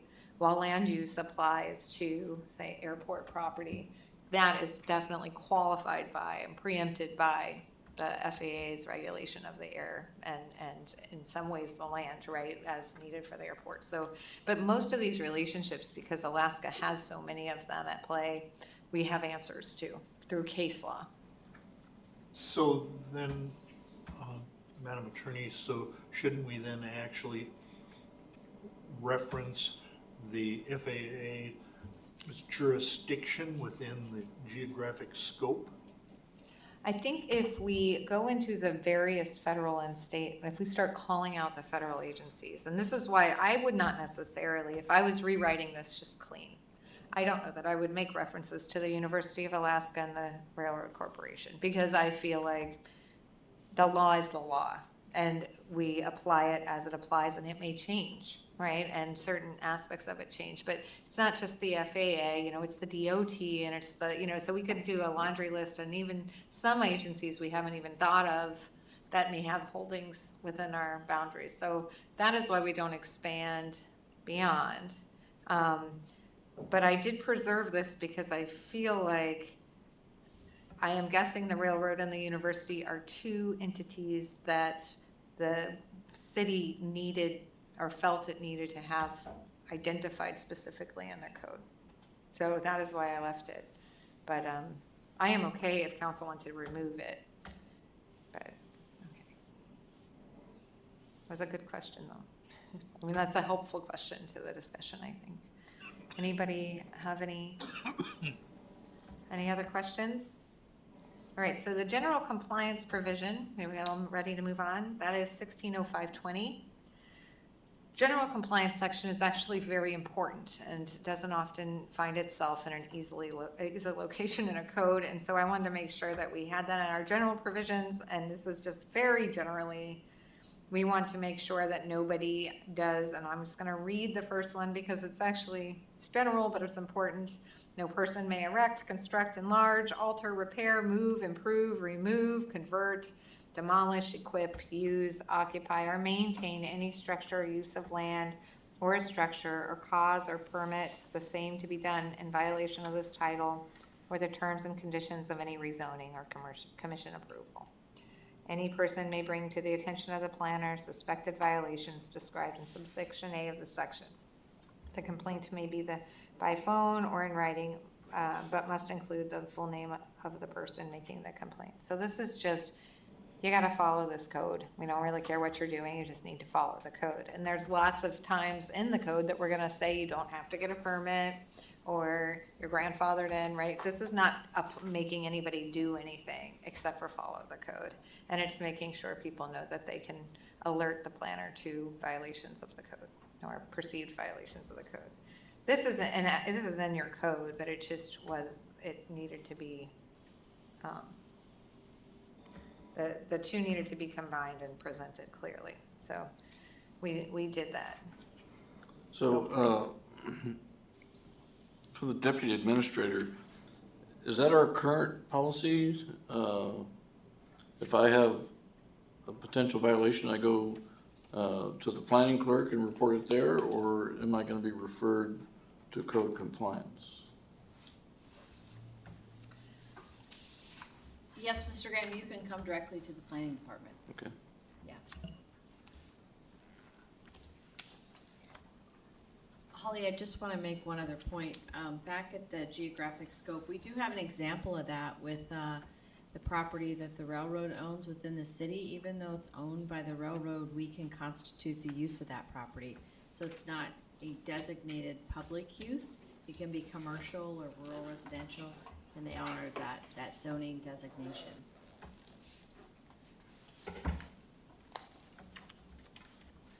And so one thing too, I just want to note, so general compliance, this section, portions of this section were in other sections. And when the red line is done, it doesn't necessarily show that.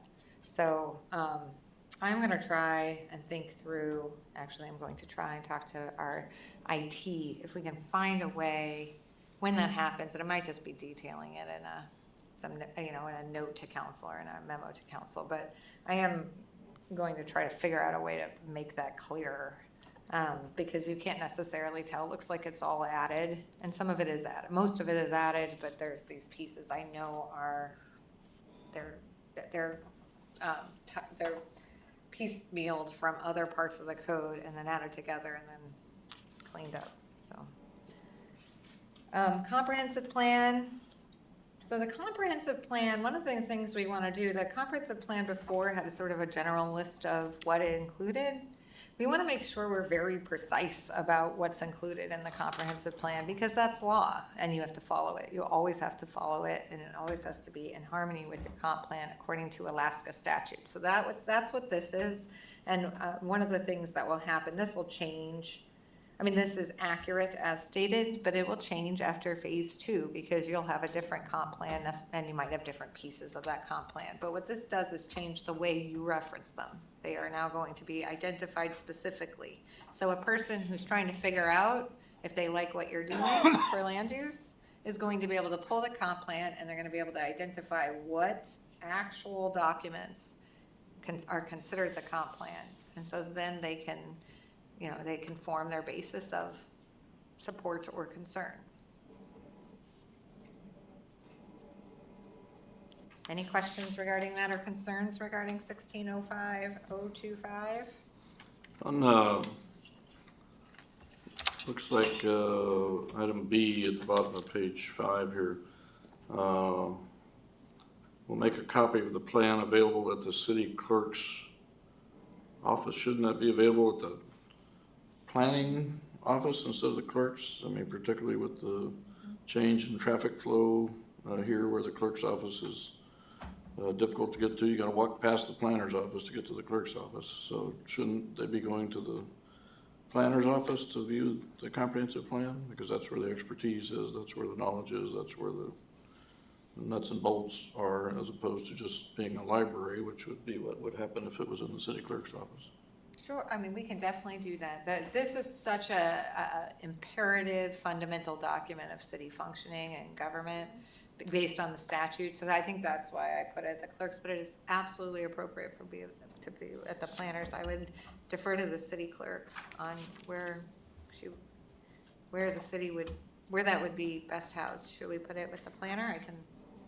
I'm assuming the comp plan is adopted by resolution or ordinance, so we're always going to have a copy through there, but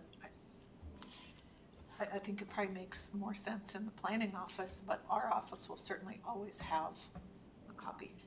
Okay, so It may not be in paper form, print form, but we print it. Okay, so let's just put that, Councilmember Graham, are you fine with it being available on the website? It's just that hard copy, you want to make sure that's at the planner's office, is that right? Could it be available in both locations?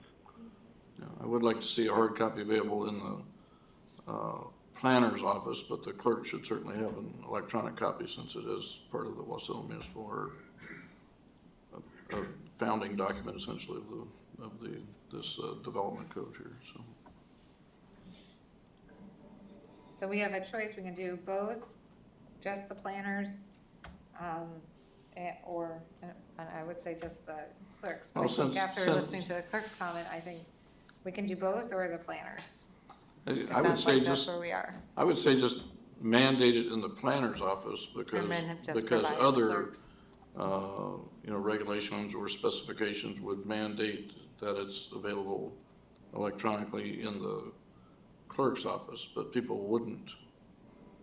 If we don't tell the planner's office that they got to have a copy on the shelf they can pull down, and I don't know. Okay, so what I did is I just changed it from clerk's to planner's office, and so it'll remain, available virtually, on the city's website. That stays the same. Okay. And then I want to make sure I make this, I actually made this change on the red line, so let me make sure I get that over. Actually, well, we have a recording of this proceeding. I think I'm just, or the meeting, do we have? I'm making notes as well. Okay, perfect. Okay, very helpful. Thank you. Okay. All right, moving on to the transitional provisions and grandfather rights. So this is a much more, this is 1605-030. I believe it's on page 115. I think this is a new provision. One of the things that this does is everybody, I assume, will have questions. You know, we're making substantial changes and people will be in the middle of proceedings. They may have permits, pending. They may have questions that they posed. They may have be looking for a subdivision response, or they're just trying to figure out what applies to them. This gives them, so it's a little bit unique. So for the most part, a transitional provision, this is pretty standard in that it provides grandfather rights, which we provide. The areas in which it's not standard is it lets them choose. So it lets somebody with a pending application that is complete but has been placed in the planning department, it lets them decide whether they want to apply the new code or they want to apply the old code, but understand that then they will have an approved non-conforming use. So we don't penalize them for falling within 1 month rather than the other of this process, you know. So it's not, I mean, a lot of people will say, I don't want a non-conforming use, I want a proper use, and so, and they'll be subject to, they'll be subject to the new code provisions. I think this is especially, most of the code provisions make things easier and less restrictive on most of the changes that are proposed. To the extent that one caveat to that is I would say there are some requests that will go to conditional use that would have otherwise gone to an administrative permit. But as we all know, the criteria that will be applied by the Planning Commission are exactly the same criteria that was applied by the planner through the earlier process. So most of them will find that using the conditional use permit process, they'll be in front of the commission, but they'll actually move faster. And so they'll just, it's just, you're just changing the decision maker. But the code does not require greater requirements than, for them. The vast majority of these provisions take them away. So I guess that would be the main question here is, how does council feel about the transitional provisions? There's the transitional provision and allowing individuals to choose whether they want the old code or new code to apply to them if they have submitted a completed application. Are there any? I just have a question. Looking at, page 7 up the top of the page, E, approved projects, item 1E1 there. Any permit, administrative approval, or variance valid on the day before the effective date of the adoption or amendment of an applicable provision of this title remain valid until its expiration dates. Are we issuing permits that expire? Yes, I mean, I think there are some permits that expire, including like short-term rental permits, and I think variances may have conditions that will make them time-specific, and so, yes. And so a person may get approval for a short-term rental, and then we change the comp plan, they no longer have approval, so rather being grandfathered in at the end of their... Well, they have approval until the expiration of their permit. Right. Which is what it would be without us stating it, but we're stating it just to hopefully make it clear.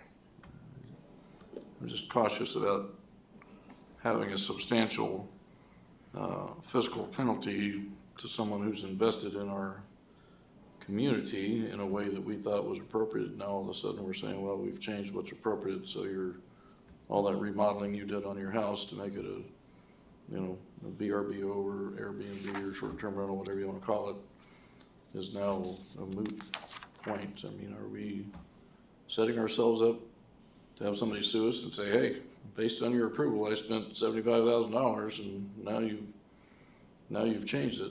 I mean, are we setting ourselves up for that, or?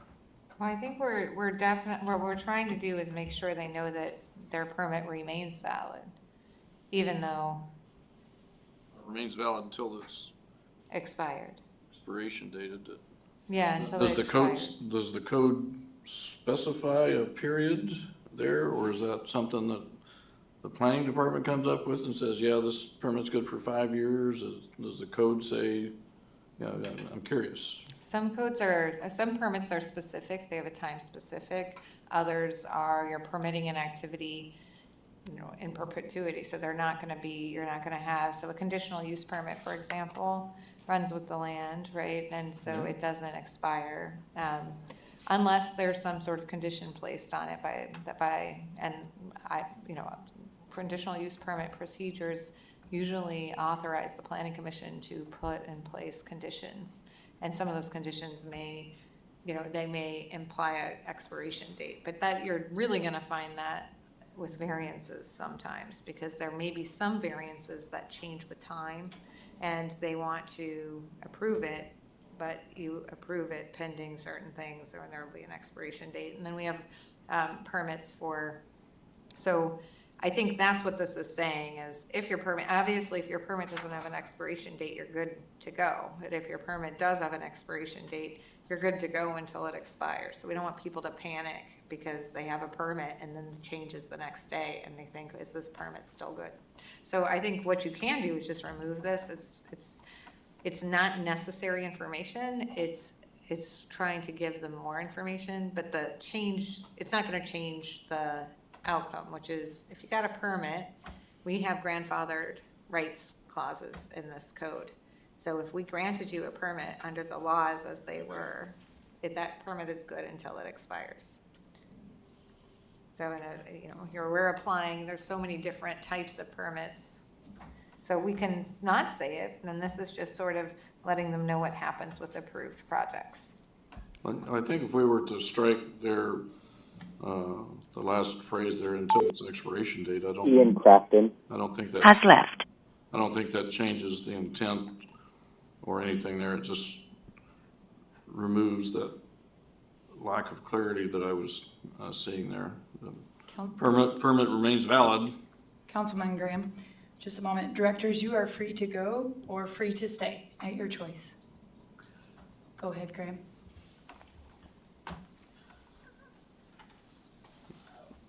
Yeah, so that was my comment. I think if we strike that until its expiration date, because the permit has an expiration date on it, and it remains valid. Has joined. The whole permit remains valid. The expiration date hasn't changed, or there's no reason for somebody to think it's holding a permit, says, hey, you gotta get this done by July 30th, 2025, that would change. I don't know, but when I read that until its expiration date, I don't know, I'm just uncomfortable with it. I'm not sure there's a legal right or wrong on that. It's just a little bit uncomfortable. Can I think about that one a little bit? I'm gonna Of circle course, it. yeah. I mean, it's that one I have sort of the same reaction, but to removing the expiration date, but I think you may be right. I think it may be fine. So let me just look into it and make sure I'm not missing anything. So any other comments on the transitional provisions? Okay, moving on.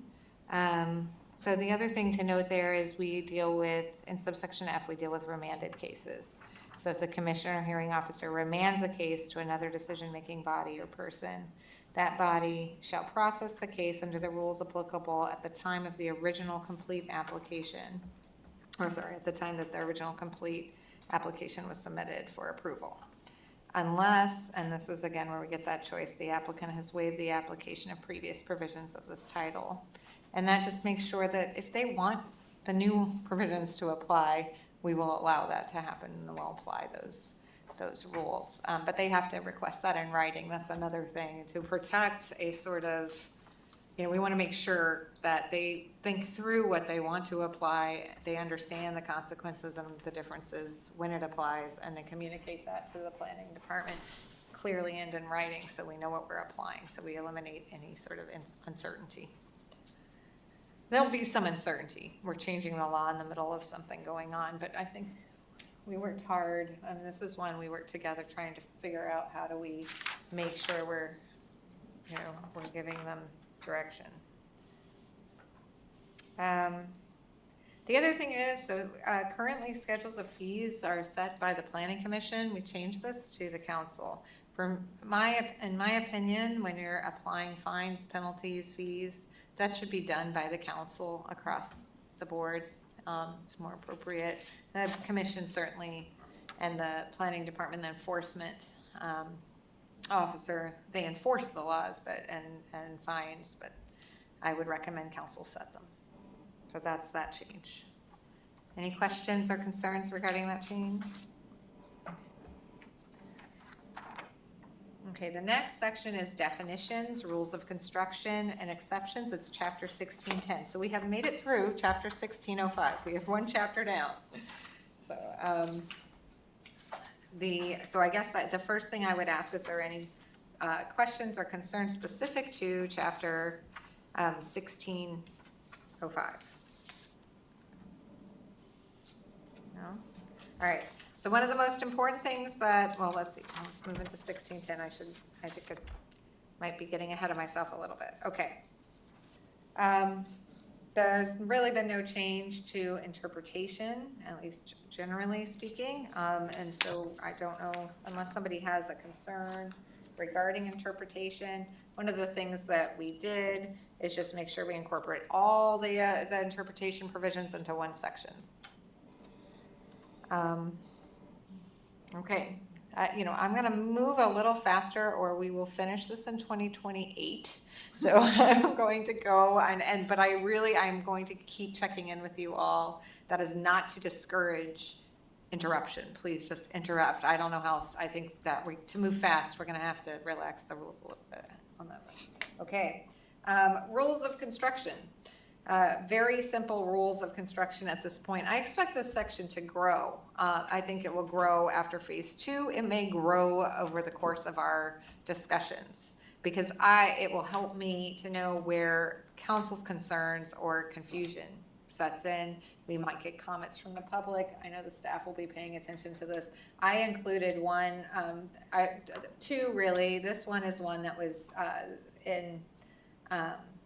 this was in another code, but it's a definition of the word lot shall include the words plot, parcel, or tract.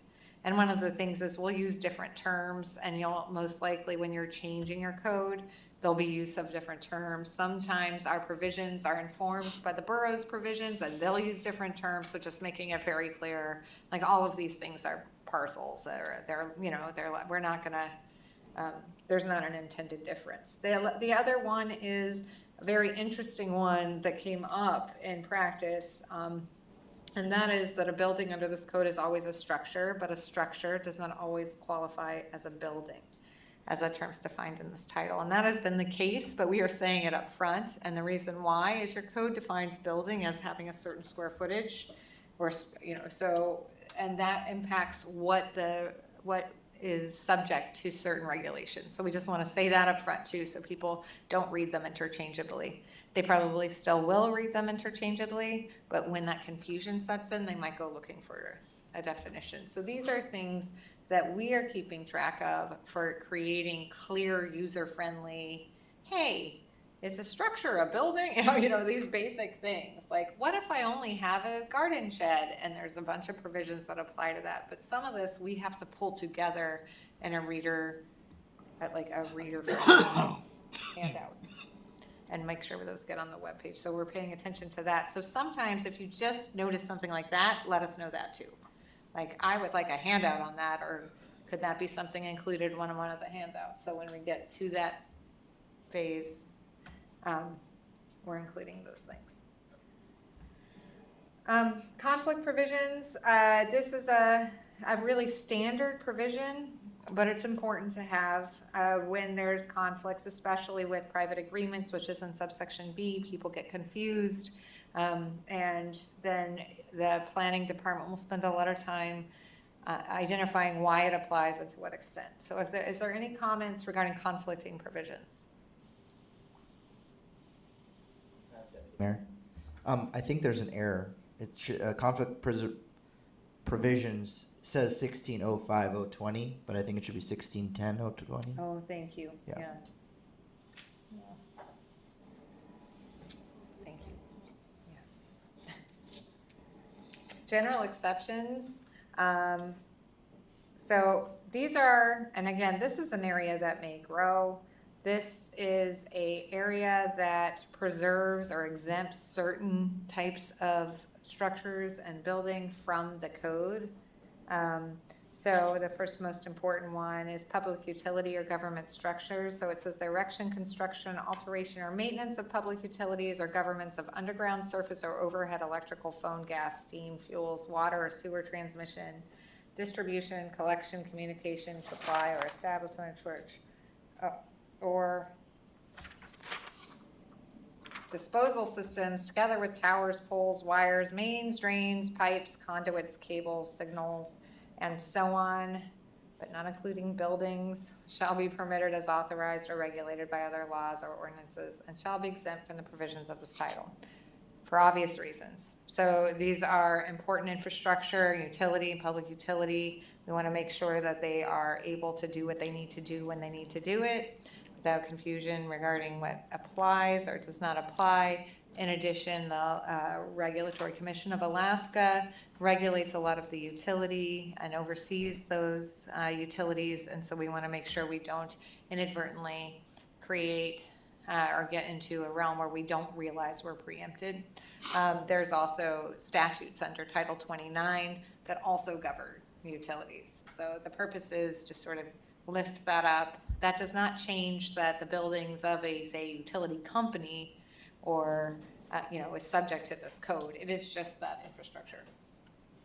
The other thing that I added is in subsection B is voting places. So what we don't want is for the code to be used to tell to the public or a polling location, you cannot vote here because that's a special event and it's not allowed in rural residential. Yes. Thank you, Deputy Mayor, to the body, through to Attorney. Do you think we could change public election to federal, state, or municipal? Yes. With a federal, state, or municipal election. Okay. And I think the Public Works Department has. Can I ask to add with water and sewer, stormwater as well? Yes. With water and sewer, you said? Yeah, so it's Okay, a water, direct me where sewer, that and one is. stormwater. It's on the bottom part of page 7, so last line on the bottom Sewer part. transmission, Yeah, so and water, then sewer, stormwater transmission. stormwater. Yeah. Oh, water, Sewer, sewer, stormwater. stormwater. Yep. And then transmission. Got Yep. it. Does council have any problem with that revision? Or the revision regarding elections? Okay, for purposes of this draft, I'm gonna include those. And then just as a point, I think what you'll see through this section is the 1605.20 revision knocks everything down a segment. So we end up having two 1610.20s, general exemptions, and then definition, or maybe I'm in the wrong spot. No, Yeah, you're anyway. right, you're right. It Yeah, does. so they'll all shift just Yeah. as a placeholder. It's gonna be a painful shift, but that's good, hopefully. I mean, I have to be honest, I have gone through this so many times to get these numbers correct, and I still, I think what happens is I ended up revising something and adding it and then renumbering all of them, so we're gonna need the input by the clerk's office, I think, at the end, just to help make sure that we are not creating multiple code sections. So, okay, so we are on definitions. All right, so one of the things that I did was I consolidated all definitions into one section. This was something we had talked about during our work sessions, our joint work sessions, and one of the things that did is highlight redundant definitions, which we actually had several. When that happened, I went to our comparable communities and reviewed your code and how it was used. And I tried to make sure I checked in with planning, and we kind of picked between them, planning and public works, because I know, Eric, you helped with some of those as well. So I'm gonna go through this, mainly pointing out some of what I would consider the phase 2 considerations, because while I made changes to definitions, I tried really hard to stay out of the weeds on the policy-based definitions. The first one that I would draw your attention to is adult businesses. This provision has clearly been written to stay on the right side of the law. It was clearly informed by case precedent. I did not touch it. So to the extent the city wants to revisit what adult businesses within the city look like and where they're allowed to be, that is a phase 2, or that's actually a comp plan responsibility or action item, I guess I would say, and then we can define it. So if you're keeping notes, I would say just put phase 2, and then that way you could decide if you're okay with that. If council wants to change that definition, I think that's the type of change we're gonna need to have separate time to discuss and maybe propose some language and explain why you have the language you have.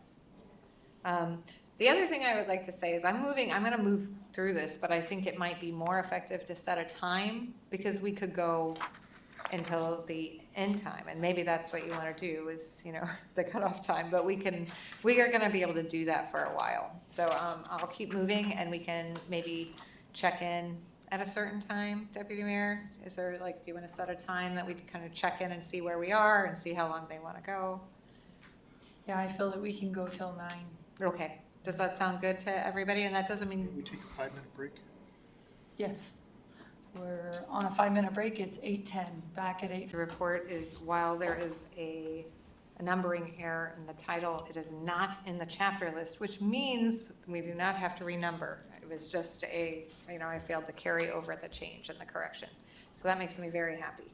So when you're on page 117 and you're looking at the conflicting provisions, that just simply writes 16.10.015, which is how it is in the chapter list of sections. Okay, moving on. So for definitions, we just went through, we talked about adult business, and now we're on page 119. So a lot of these definitions have not changed. What you define agriculture as has not changed. The only changes I made to definitions is when definitions were inconsistent, redundant, or potentially unlawful. Well, I'm not saying they are unlawful. I'm just saying if there were unlawful provisions, then I would change them. So the other thing is some of these provisions, so when you're going through phase 2, some of these provisions you're gonna get public comment regarding, and we've talked about some of those, what constitutes a farm animal, what a biofiltration system should be defined as. Let's see, some of the other ones where that might come up, beehive, campground. These are things that we define on purpose. We have reasons why, we have the parameters we have with the definition. Those are not things that we addressed. I did not see them within the Band-Aid component. I did, when we had these definitions and then we had a section applying them, did try to make sure that we cleaned up the language on how we applied something so it made sense to people trying to navigate the code. One of the other things. And you said most of the definitions are moved to a new section, is it? So there are definitions throughout the code that were in separate chapters. So if they applied to, so the definition for building was repeated, it must have been given in one section or another. Okay, so where are the definitions now? All of the definitions are in section 16.10.025, which starts on page 118. But when I'm reading through this, the red line version, most of the definitions have been deleted. And that's because when the red line version is going through, it's taking and moving them to the other section. So if you find in the red line version 16.10.025, it will have all of them there, and they'll be redlined. And so this is the problem with, and if anyone has a method, and I did confer with our IT, if anyone has a method to take a 250-page document, turn it into a completely different 150-page document, all located in absolutely different areas. Half the code is in the back and the other half's in the front, and then it's all been, if you have a way to track those changes in a more reliable and useful way, I am all ears. I really think that would be a phenomenal tool, and I think it probably is out there. So I really do. So I do not say this facetiously. If we have it, so we include it so that we are showing it, but we don't, and I think we try to say this in the memo too, we do not find it very user-friendly. I don't use the red line because I find it to confuse me more than it helps me. What I try to use is the memo. So if you go to the memo, it has in it the changes in the definitions. And it's partially why we have a repeal and reenactment, right? We're kind of starting new. So the other thing we can do is try to run, if there's a section that you're interested in, we can run a comparison of just a section. And so when we do that, we separate, and we did that for the code when we discussed it the first round. We took them out for each segment. We tried to take out the sections, and then we did the red line for each of the sections. So would that be, we can try to do that again, and we can give you, so what I would do is I'd take division 1, well, no, it would have to be section specific. If I may, Madam Mayor, I think it is a little bit confusing, like on page 11 of the red line, Holly. Yeah. We took, so campground is in green, but in the clean copy, we do have campground, but it's not, so maybe green means So what we're gonna have to do something is different go. than red. No, I think what it does is you're gonna have to go to like the very back of the red line, I'm guessing, is what you will find. And then we're gonna find the provisions, so let's see. So, If you go to page 10 of 278, the red line, and then you can jump, it's all strike through all the way until page 77 of 278 is when the definitions start again. So, Madam Clerk, if you're talking about, what did you say, campfire, campground, it's struck out on page 11, but it shows up again on page 279, or sorry, excuse me, just 79, and it's basically the same thing. Why, I don't know. I think Holly's mentioned it's confusing, but that's where I found it all to start.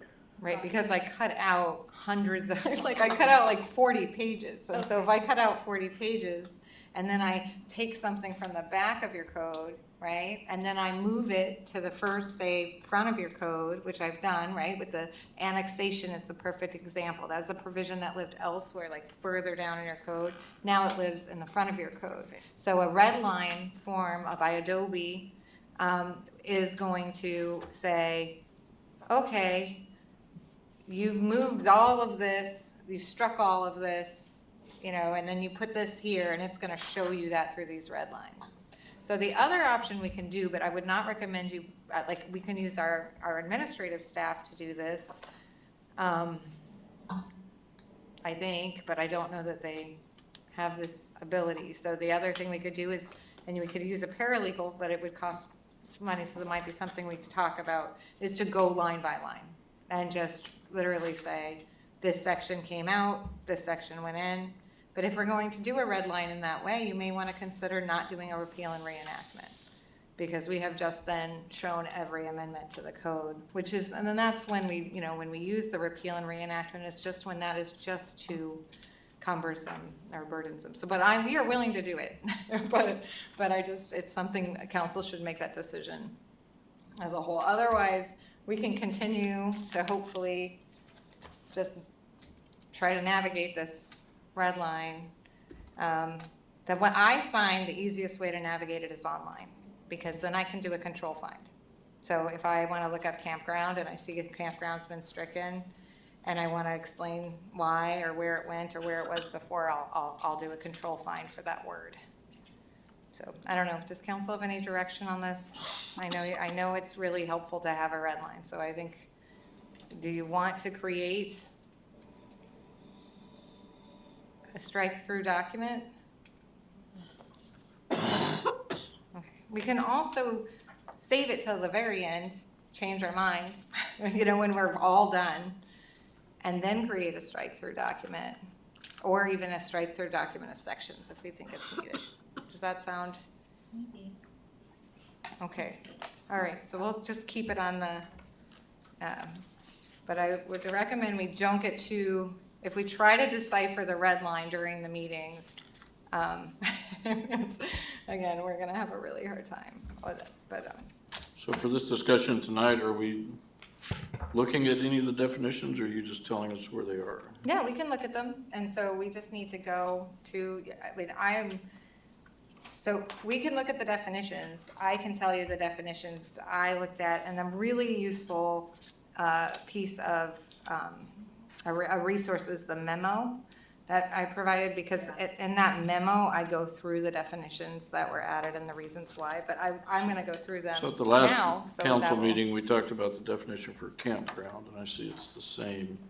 The concern was calling something a campsite, where often vagrants just pitch a tent on somebody's land. It's not a campsite, but,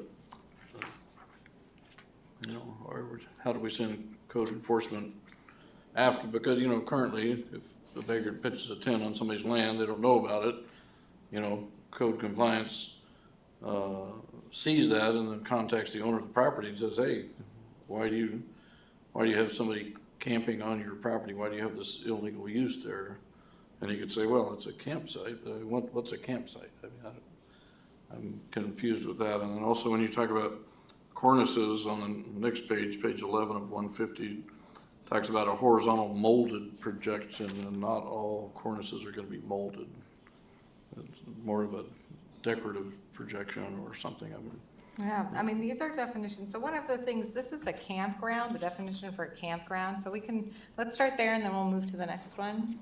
So a campground means a private or publicly owned use, which includes 2 or more campsites that are located, established, or maintained for rent or public use for temporary occupancy by any tent, camper, travel trailer, recreational vehicle, cabin, or similar building for recreation, vacation, education, or rehabilitation purposes. So when we look at this definition for campground and then we go to the districts, campgrounds are specifically provided for in the use chart. I know you guys went through the use chart. If you want to change the definition of what a campground is, like for example, let's say you want to make it 3 or more campsites, you absolutely could do that. So if you want to change where a campground is located, you absolutely can do that. So one of the reasons why we don't change that here, that we didn't change that, is because that really is a policy discussion.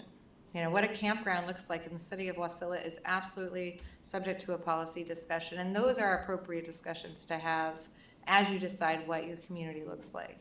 But we can also change them now. The thing is, there's nothing that prohibits council from making substantive changes now or policy-based. We've made a lot of them, and we will make a lot of them. Most of those are designed to make it function and be efficient. But so we can do one of 2 things. So I think one of the things we can do is we can just highlight phase 2 discussion. So that can be something that anybody on council can say, I want that discussed during phase 2. Then we can create a document that memorializes issues you want actually discussed during that comprehensive plan process. We want to know what camping looks like in the city of Wasilla. We want to discuss it, and then after so what will happen is phase 2 will flag that. They will make decisions about where camping happens, and the consultants will redefine campground to reflect what's said during the discussions and where campgrounds are allowed, because how you define it may impact where you allow it, right? The other thing you can do is say, no, we want to tackle that now. So then the question is, do we just tackle it on the floor right now, which we can do? Or do you want to have a work session where we just work through, things from division 1 through 3 that council flagged as, group work session, or let's give it a different term because that's we're in a work session. What can we call it? We'll call it, so we have phase 2 flag. We'll do it as rework flag. Okay, so if you raise the rework flag, we can set a time to go through all of those together. So that's another option. Final option, we do it right now. So I'm gonna look to Deputy Mayor to sort of maybe propose one or one of those options. I mean, we can use the flagging method and then have a follow-up session, or we can just keep working through it and tackling them as we go. Both of those work for me. Yeah, I think, do we have discussion on that? Yeah, so the original question, Madam Attorney, was, does this definition prohibit, code compliance from looking at these homeless camps? No. So, and I would say that a definition never makes or breaks law. It doesn't tell us what we can do or can't do. It defines the thing that we're looking at, and then our code tells us what we can do with it. So this tells us what a campground is. So it doesn't mean that so if you have private property, the person has the right to to consent to the use of their property. Anybody using their property when they're not supposed to is going to be in violation. If a person has set up a campground that complies with this code, then the question will be, did you do it? That gets back to the original question. I know you're talking a lot here, but you're dancing around things. Campsites is what I'm concerned with. Is a campsite a prepared site? Is it just a place where a tent is pitched? What's a campsite? That's my issue here. Well, I think and was my issue at the last meeting as well. So it defines campground, but I assume that's what you mean, right? You're just saying campground or? No, This defines your campground. definition of campgrounds on line 1 says 2 or more campsites. Right. What is a campsite? Is it a prepared area? Is it, just 2 tents on Stu's acre of land? What is a campsite? I would define it as a place where a person, I would like to see us follow up on that later. I'm gonna read it again. Let's break it down. And if you wanna change the words, we can. I find this to be a clear definition, but I understand if you do not. And I will rewrite it so long as it's lawful and in whatever way works best for council. Okay? So a campground means a private or publicly owned use, which includes 2 or more campsites that are located, established, or maintained for rent or public use for temporary occupancy by any tent, camper, travel trailer, recreational vehicle, cabin, or similar building for recreation, vacation, education, or rehab purpose. So what I think that you're doing is you're looking for 2 or more sites that are located or established in one area. So if I see enforcement coming down the street, I think that enforcement sees 2 RVs next to each other. Then he says, well, you've got 2 RVs there. And then he's gonna call that a campsite, right? Maybe. And if he's gonna call that a campsite, I want him to have the flexibility, or her to have the flexibility to do that. Because we are trying to determine whether or not a campground is being operated in a zoning district where it's allowed or it's not allowed. So we wanna keep the definition. So I think this definition is really flexible. I actually like it because it's 2 or more campsites that are located, established, or maintained for rent or public use for temporary occupancy by a tent, camper, travel trailer, recreation. Now we can take out campsite and just say 2 or more areas where a person may be sleeping in public. I think it's. But we're gonna get to the place where we are then defining campsites in our code. I worry that we are gonna get to the place where we are trying to get away from. Councilman Johnson, go ahead.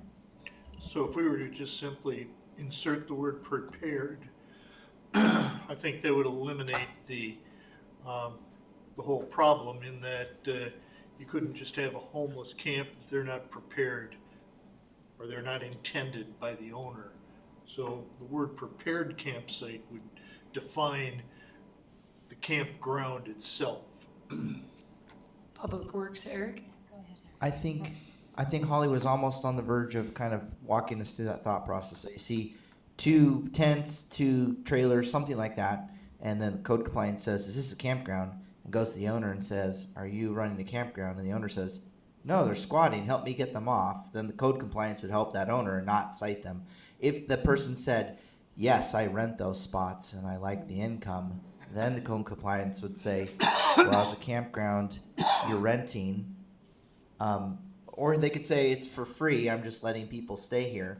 And you say, well, that classifies as a campground and you're not in the right zoning for that. And I'll give one example of like an area where that could come to play. So the Pioneers of Alaska own a whole bunch of parcels on Helena, right? And so, like, if you change the size of a campground to 3 campsites versus 2, the way it progresses is you have campsite and then anything above that is campground, right? Because you have more than one.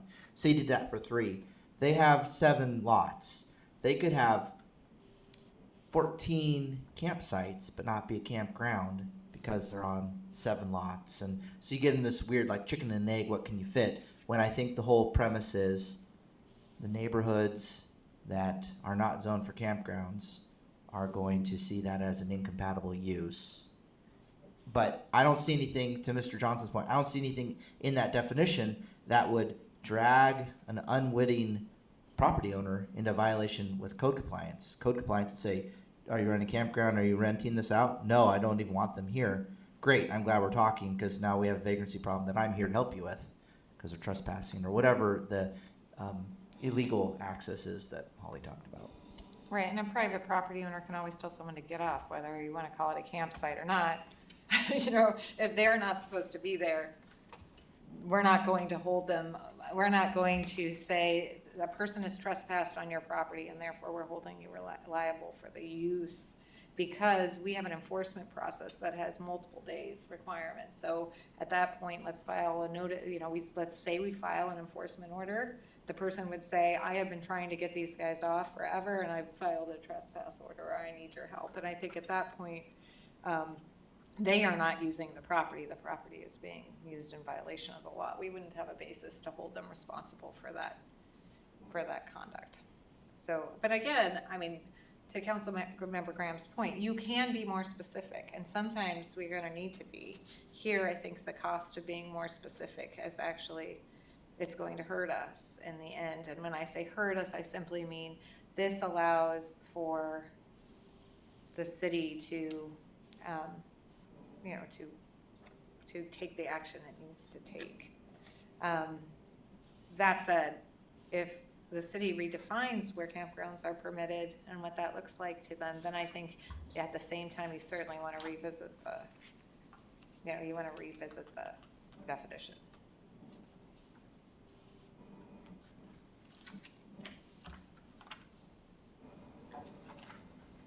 Councilman Cottle, go ahead. Under, through the chair to the city attorney, under the definitions, and I think we talked about this in one of our sessions before, but I don't remember the answer to this. And it's under family, where it means not more than 8 persons, all of whom are living together as a single independent housekeeping unit. I know generally we don't have as big of family units as we used to, but there are still large family units that have 8 or more children, which puts them over this limit. Where did the 8 come from? The 8 came from a discussion with the planning department and the planner in the past week. This section was discussed, and it was because of the use, the impact of the use of 8+ people in one unit, and the use the impact that has on resources and on systems. So it's a good point. You could have a family that's +8, right? So, but I think that we look at how family is used. So so you have a single family residence, right? So the question is, if you put 9 people in that house, does that change that it's a single family residence? Does that make it a multi-family residence because you have 9 people? I don't think it does. It's still, you've still built a 4-bedroom, 3-bath house. So, but if you have, so it's really where, so the definition, when it played out, was sort of, in some of I think I may have eliminated everywhere that it would prevent a family, like it would have some impact on a family and where they're going to live. But let me go back, and I know you brought that up in the first round, and I remember thinking, well, we looked at that at the last. I just didn't remember the answer to it. I was having my moment, so. Yeah. So that was the answer. It was specifically designed to define family in a way that went to usage and the size of the usage. Councilman Graham, do you need a recess? No. I'm looking up a definition for quorum here, which. Councilman Johnson? through the mayor to Holly. It was just interesting. Just as a point of note, we'd have to be glad then that Elon Musk does not live in Wasilla. He would have the financial resources to come after us in court with a definition of 8 persons. He has 10 children. So I believe that 8, or putting any number in there, is a legal problem for us. All we're waiting for is just the wrong person to live in our city. So I think we ought to rethink that a little bit. I mean, if you have a large family, I think that could be problematic for us, depending on the person's resources and finances. Well, I don't think it's a legal problem. I mean, I think that it's a legally justified definition because of what it's based on, believe it or not. But think about it. Think about the many, many things you can do with zoning, right? So the fact that you're defining family as not more than 8 persons living together as a single independent housekeeping unit there is nothing discriminatory about that. It's based on the number. So while it may, but we can change it. We can definitely change it. So what I can do for family, because again, I didn't change it because it's lawful and it reflected the intent and the codification from the past. So what we can do is I'll bring some definitions of family. A lot of family definitions actually do go for, members of a single, that it'll go through the sort of, it'll attempt to define family in relation to relationships like father, son, mother, stepmother, it'll have those definitions. And some of the new definitions will have qualifiers that kind of expand the definition of family without being, without putting a number limit on it. So I can bring those and we can look at them. I probably can find 2 or 3 that are slightly different, but because if you're going to define family, you should be involved with the policy because there are several legal options. So sometimes I'll just plug it in and you guys can tell me if you object, but this one I would really like you to look at, if that's okay. And so I'll put this on, what did we call it? The working flag. I'm going to put the working flag on this one and bring back some family definitions. Would that be okay? Thank you. Yeah, Holly, I'm just very uncomfortable with any kind of a number like that. I mean, I'm uncomfortable with it. Okay. There are families in our church that are at or exceed that. So I'm uncomfortable with that number.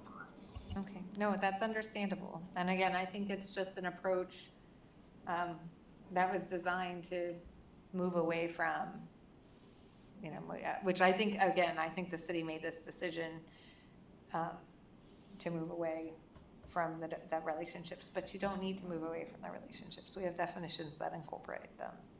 So I'll find those. I will bring those. And I'll stay within our comparable communities so we know what we're using. All right. How about, so next, farm animal. I know that there were some comments regarding what a farm animal should be defined as from the community. And so unfortunately, we don't have any community representatives here, and we don't have comments from the community on these. So that might be something to think about, finding ways to trigger public comment that maybe are outside the meeting method. I don't know, try to get those comments brought into the discussion, but that will probably happen in phase 2, because that's when you really see community come out and get involved, because they'll work at targeting the public and engaging them. So I would say for farm animal, again, no substantial change. There was some cleanup, I think, on some grammar, but would you want to phase 2 flag it, or would you like to group flag it, or work group flag it, I guess? Phase 2. All right, I'm phase 2ing unless I hear objection. This is, okay. Does this method work for everybody? Is everybody okay with this? Okay. Fence. Fence is another definition that I did not change. I think I may have cleaned it up mildly, like just literally commas, things like that. Would you like to phase 2 the definition of fence, or would you like to work group it?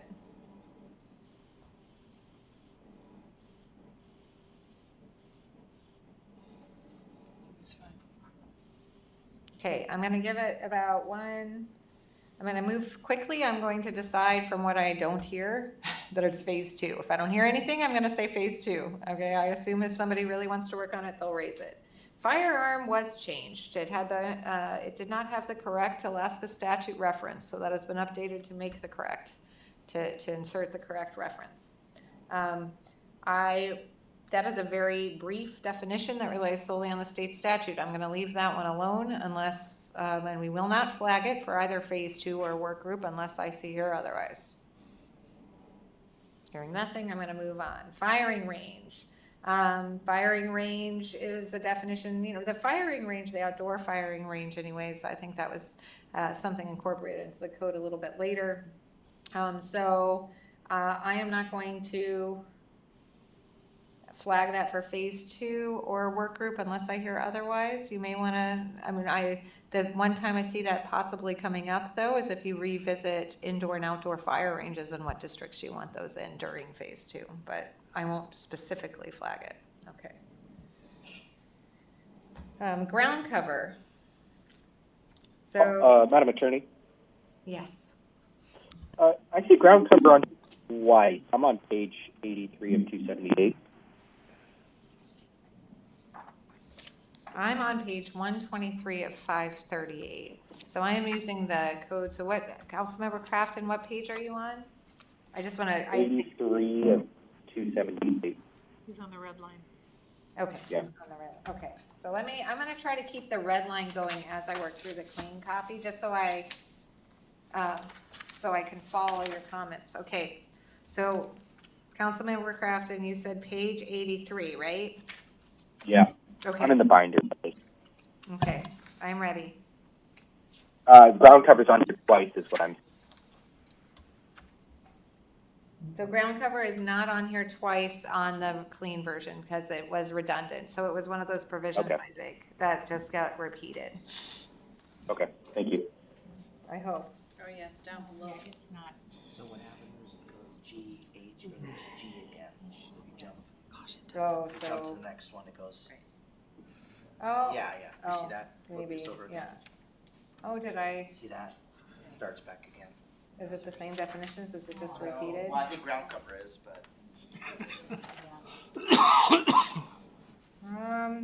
Okay, this makes me a little nervous only because I read through the definitions on the last draft and consolidated them. So I'm a little bit worried now that. This one has invasive species.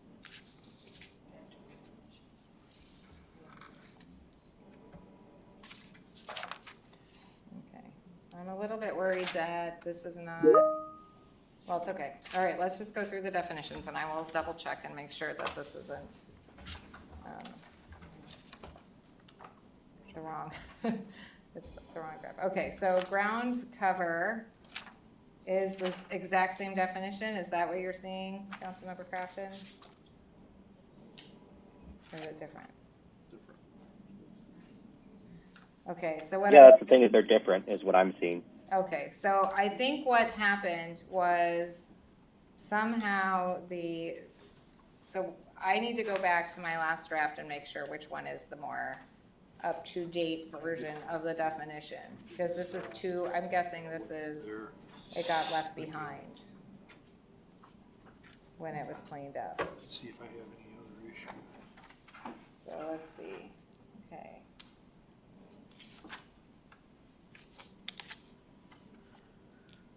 So ground cover.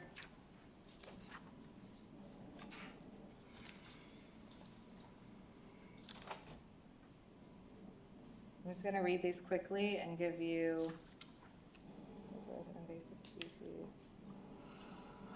Okay, so the second definition of ground cover is the proper definition of ground cover.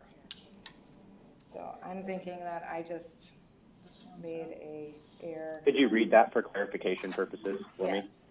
Ground cover means any landscaping treatment intended to prevent the growth of invasive species and/or provide erosion control. Ground cover may include lawn or low-growing plants which grow in a spreading fashion to form a more or less solid mat of vegetation. Ground cover also encompasses material planted or distributed between the required plantings within required landscape areas.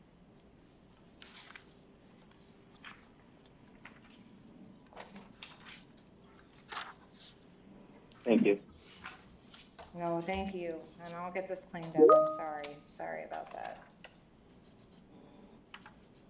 And so the one thing I just wanna check, so then it goes. Okay, and then it's fine, right? Am I missing another? No, there's just two. Okay. And then the second one is gross floor area? No. Where's the second one? Ground is under gross. It's under, gross cover, or, Oh, it's just the one definition. yeah, just one. Oh, it's just the one definition. I'm sorry, you're going to have to experience a heart attack with me every time we have a typo, so, because it's, it's humbling. And also, I want to make sure we have a very clean document, but, yeah, so there's one definition that is repeated, right? And then, so I just probably forgot to put that out. So let's see which other ones might be there. Councilmember Crafton, do you see any other repetitive definitions as you're flipping through? I'd have to look at it. I mean, I was combing through this and reading it pretty intensely, so I haven't gotten through all of the definitions as in-depthly as I'd like to. So I don't know at this time if I've seen any that were repeated. Okay. Because on the surface, ground cover looks okay, but then you read it and you go, oh, these are actually two different definitions here. So. Yes, no, and I think I rewrote it and then I just forgot to remove it. So as we move through, hopefully we'll catch anything like that, and I do apologize. But so everybody, if you find another one, please let me know. But that's the only one I'm seeing right now. Attorney Wells, I think on page 13, the head shop and the historical significance needs to be moved under hazardous materials. Okay, and we will get the Jump, skip, hop, alphabetical, yeah, we'll make sure we get our alphabetical placement correct, which I think probably in part leads to the head shop, so, okay. I have another question if we're moving on now. Yes. So moving to page 84 on the red line. Hotel motel.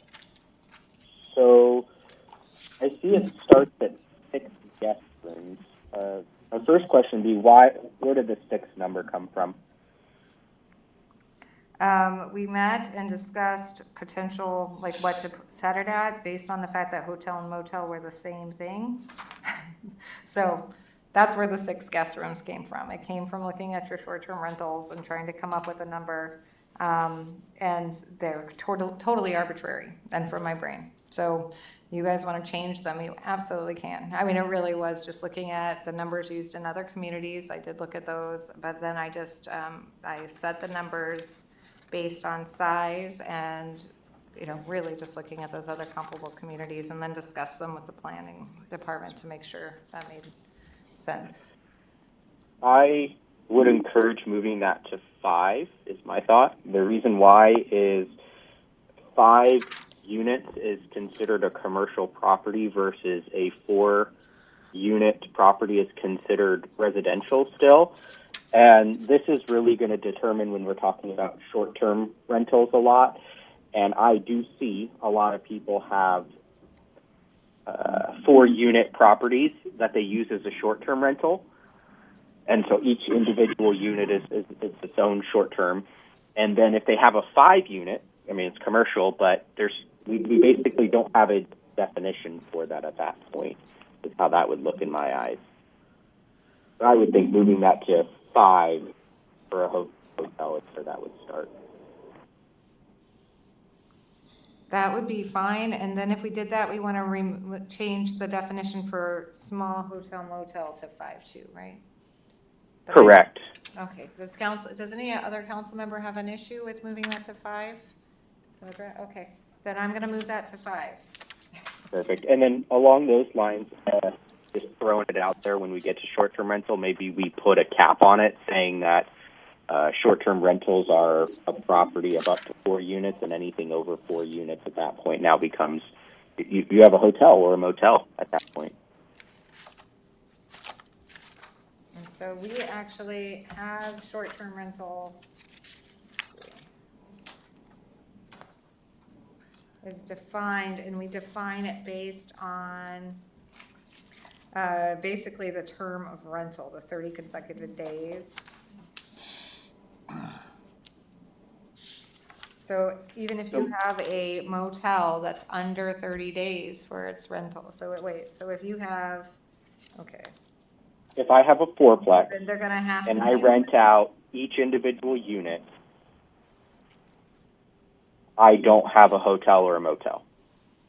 Well, I think you can have a short-term rental that is a hotel and a motel. Like we're going to impose the short-term rental provisions on them. Correct. Right. Have that unit. But the moment you go to a 5th room, per se, you now are governed by hotels and motel rules. We don't have any hotels or motel rooms in Wasilla. So, I mean, we have locations, we have districts in which they're located. But so they're going to have to follow, at least the way that it's drafted now, they'll have to follow the provisions of the short-term rental provisions. They have to follow those, but they're allowed in certain locations. So short-term rentals are addressed sort of based on their use. And we'll go through that during short-term rental. What I'll do is I'll flag it and I'll raise the definitions. Does that work? Because you may want to, and in some ways, I'm gonna do both, Councilmember Kraft, and I'm going to flag this as phase 2, because you're going to want to talk about hotels and motels, I think, during your phase 2. It is one thing that's noticeably missing, right? But then I'll also make sure that we revisit these definitions when we're talking about short-term rental. Does that work? Yes, thank you.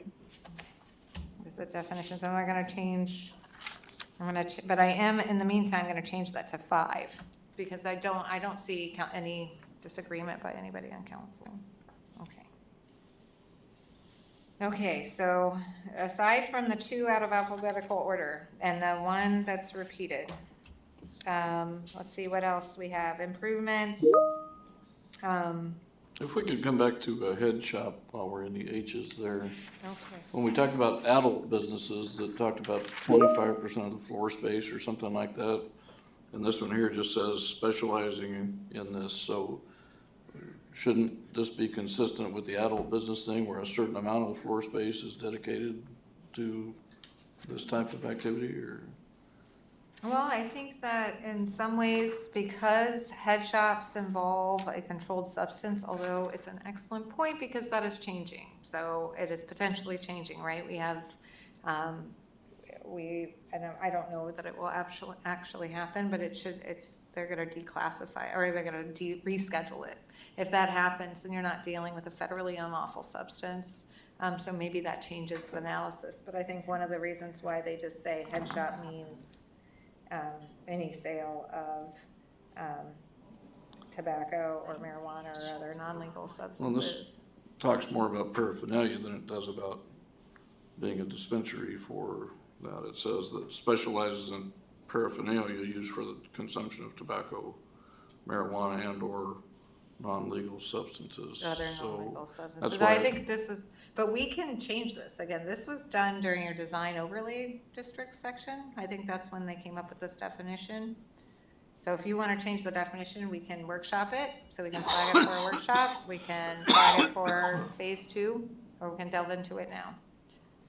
What would Well, it's council 9 like to do? o'clock, so we're not gonna delve into it now, but, Yeah, it's 9 o'clock. but I do think it should be consistent between those 2 definitions. I would, so Since they're this is one essentially thing. restricted businesses, so. We can talk about that, and maybe council will do it. So adult business is a very specific definition designed to stay on the right side of the law because it's a constitutional right, and so we have a lot of laws regarding that. The constitutional protections that imposed on adult businesses are not imposed on head shops, and so in certain And I'm not talking ways. about So we can constitutional talk. rights or anything, I'm just talking about consistency in how we define things, so.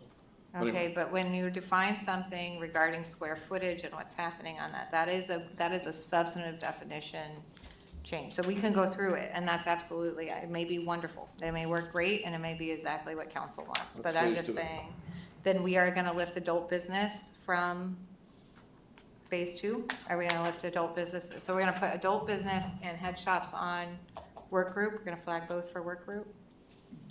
Yeah? Head shop, phase 2. Yes. Yep. Oh, No, he phase, changed head shop is phase 2. Right? Yep. Okay. That's a perfect spot. It is 9 o'clock. Is there a motion to exit the committee of the whole?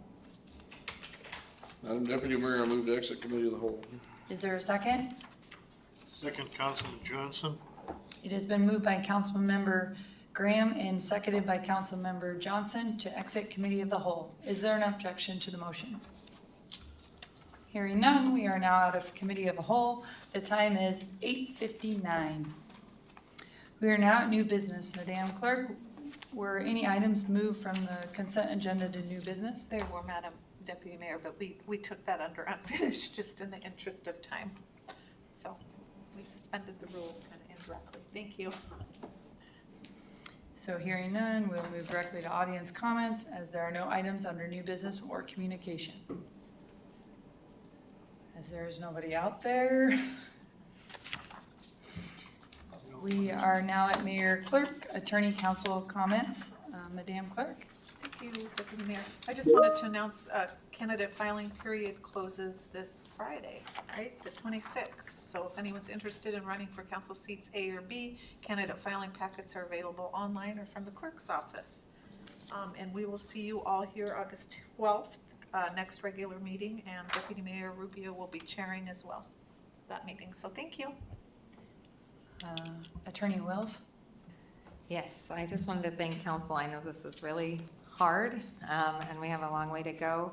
But so using this approach, we're going through the code word for word, you know, and I think that is a great exercise, and I think it'll end up in a great title, and that's what we should do when we're going through an ordinance.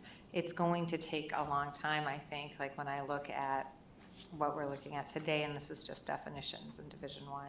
So one of the things I would ask each council member to think about, and maybe share your comments with the clerk, is how we're going to do that, if we're just gonna keep marching through it, or if we want to, I don't know, if we wanna explore some other options that would, would give each council member sort of an assignment to take the lead, for example, on one of the sections or on a chapter, and that way we know one of the council members has really delved in, and you know what I mean, so we create some sort of efficiencies in that way. So just, I want you to think about it.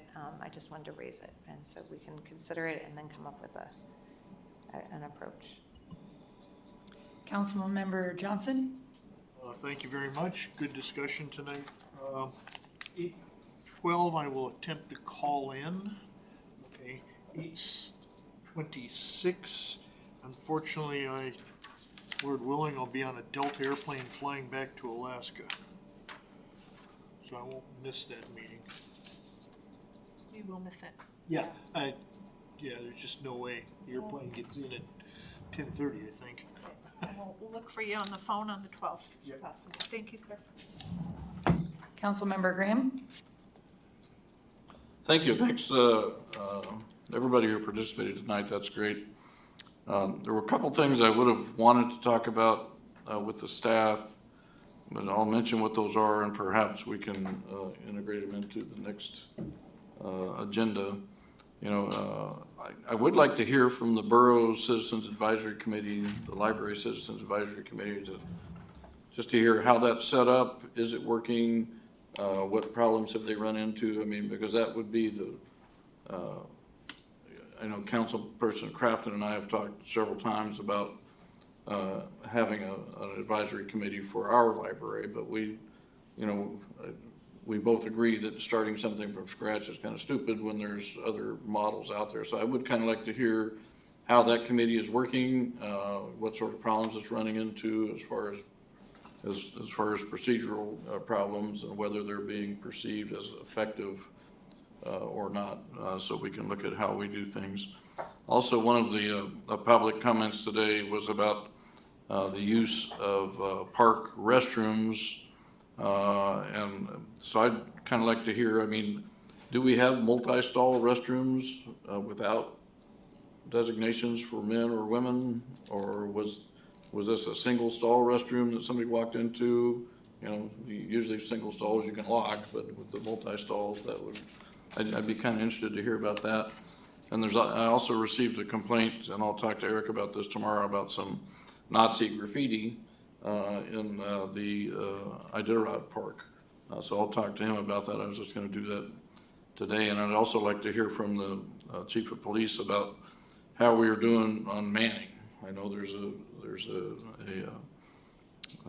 state police, you know, running their academy, that's coming up. Or do we have people in it? Do we have, I think last time he talked, he said we're down 5. So that's a lot. You know, particularly since those 5 generally would come off the street and go from there. So I would like to hear about those things, you know, at the next meeting. I appreciate your letting the staff go, but now maybe we can look at it. Also wanted to encourage people to use the Smart 911. I know Senator Wilson came up and talked about lettering of houses and things like that, but using the Smart 911 here in our dispatch area, you know, with MATCOM, it makes it much easier for public safety to be able to find your place and to know if there are some sort of hazards in there. Go from there. So I encourage people to, if they're not already on Smart 911, to get a hold of that. And then when Smart 911 sends you that update, you know, every 6 months asking you, hey, are there any changes, to take a look at your account and go from there. And I'd kind of like to hear from Zane, the librarian, about, you know, donated books. I mean, what are the, can anybody donate anything and it ends up on the shelf, or is there some sort of a review of how that happens? So those are things I'm interested in seeing next time, but I do appreciate the staff's input while they were here, and look forward to the next meeting, although I think I may be at AML on the 12th. So. Yeah. Councilmember Crafton? Thank you, Madam Deputy Mayor. I'm going to echo Mr. Graham about the library. Library Advisory Committee, that thing. I can't remember what it's exactly called. I'd love to hear from them too. If we could get some type of report, I'd appreciate it. I'd love to hear how it's going. And then same with the book material, how donated books work. I'd love to hear that as well. I wanted to say thank you to our Public Works Director. They are going out tomorrow and the next day to start flushing the hydrants in our neighborhood, and he had reached out to me to just help give our neighbors a heads up in our area to let them know that it's going to happen. And of course, people weren't too enthused about it, but I just wanted to share it. Really appreciate giving us a heads up so that we prepare appropriately for it. And then the second thing as well is, if our deputy administrator hasn't reached out to give you a tour of some of our infrastructure yet, I would highly encourage you to go on that tour. Crystal, it was phenomenal. I learned so much, and it's really cool to see where some of our dollars are being spent at. Whenever we spend money on some of this infrastructure, them actually going through and seeing it, seeing the pump house, seeing the repairs, and talking about the spruce well. We just passed allocated the funding for the new generator system in there, and we talked about all that. So I highly encourage you to take the time, even if you have seen it before. It's going to be a very good refresher to go again. So thank you, Crystal, for taking me on that. And then also give a big thank you to Bob Walden, our Deputy Public Works Director. He is quite the wealth of knowledge. It was very, very good getting to spend some more time. I've talked to him quite a few times, but not been able to be face-to-face and learn from him. So thank you for that. And looking forward to seeing you all in the next meeting. It is not as fun being on the phone here versus in person. So thank you all. We'll see you guys next time. Thank you. Councilmember Cottle? Thank you, Madam Mayor. I want to thank the city attorney I know that everything you have done is just, there's just insurmountable amounts of work that have gone into this, and I appreciate your patience with all of us. I know sometimes we go over things more than once, and because people like me sometimes don't remember what we talked about at another meeting, like the definition of family. So thank you for your patience. I look forward to keep working on this and seeing an end product in sight. I do want to also echo what Councilmember Crafton said about the infrastructure tour. I took an infrastructure tour with the deputy administrator, and you know, we can look at pictures and maps and we can read things, but when you actually see our infrastructure and our projects and things that we've done and how massive some of these things are, it puts it into much more perspective than you can get looking at pictures and maps. And it just really emphasizes the amount of money that we do have to put into our infrastructure, how aging some of it is and how some of it really needs our attention. So thank you for that. If anybody that hasn't done that, I would really recommend that you go on an infrastructure tour. And Crystal keeps it between the lines and in the speed limits, so you know, she does pretty good. So, and I do want to say I was fortunate to go out to Bumpus Field this weekend, and our deputy mayor did a wonderful job accepting a letter of appreciation from the Softball Association. There were over 30 teams that were there for this tournament. That place was so packed. I wish the place had more parking because they're everywhere and down the roads and all, but hanging from the trees. But looking around at all these teams and all these people, it is such an economic driver, because those people are spending money, they're here in our town, they're doing other things, you know, while they're here, and they're eating in restaurants. And it was great to see, and the weather was spectacular. So that's all I have. Thank you. Councilmember Vlock? Thank you, Madam Deputy Mayor. Yes, good discussion tonight. Thank you, Holly. And yeah, I did do the back way home through Mystery when it was right in the middle of that stuff. I'm like, what the heck? But I did notice the soccer field parking lot was paved. Looked very nice. Such a mud hole. So that was nice. And other than that, nothing. I'm good. Thank you. Thank you. With that, I just want to say it was a great, longer than normal session. So thank you guys for hanging in there. And always to Attorney Wells, thank you for the patience. Also on that note, thanks for having grace on me tonight as I kind of fumbled my way through it. But to echo Councilman Cottle, Saturday was unbelievable. And I actually have a kiddo that plays soccer across the street. And now that we've paved that little bit, I really, like, it's at an angle that will break off with the wear and tear, because there is so much traffic, even associated with the softball. They park over there. So that little extra bit really needs to, you know, we put it in the budget to get paved. So that's reassuring, because we don't want to ruin that new asphalt that we have, because it looks beautiful. But with that, there is no executive schedule or session scheduled. So we will move directly to adjournment. With no further business at hand, I'm adjourning the meeting unless objection is raised. Hearing none, the meeting is adjourned at 9:12. Have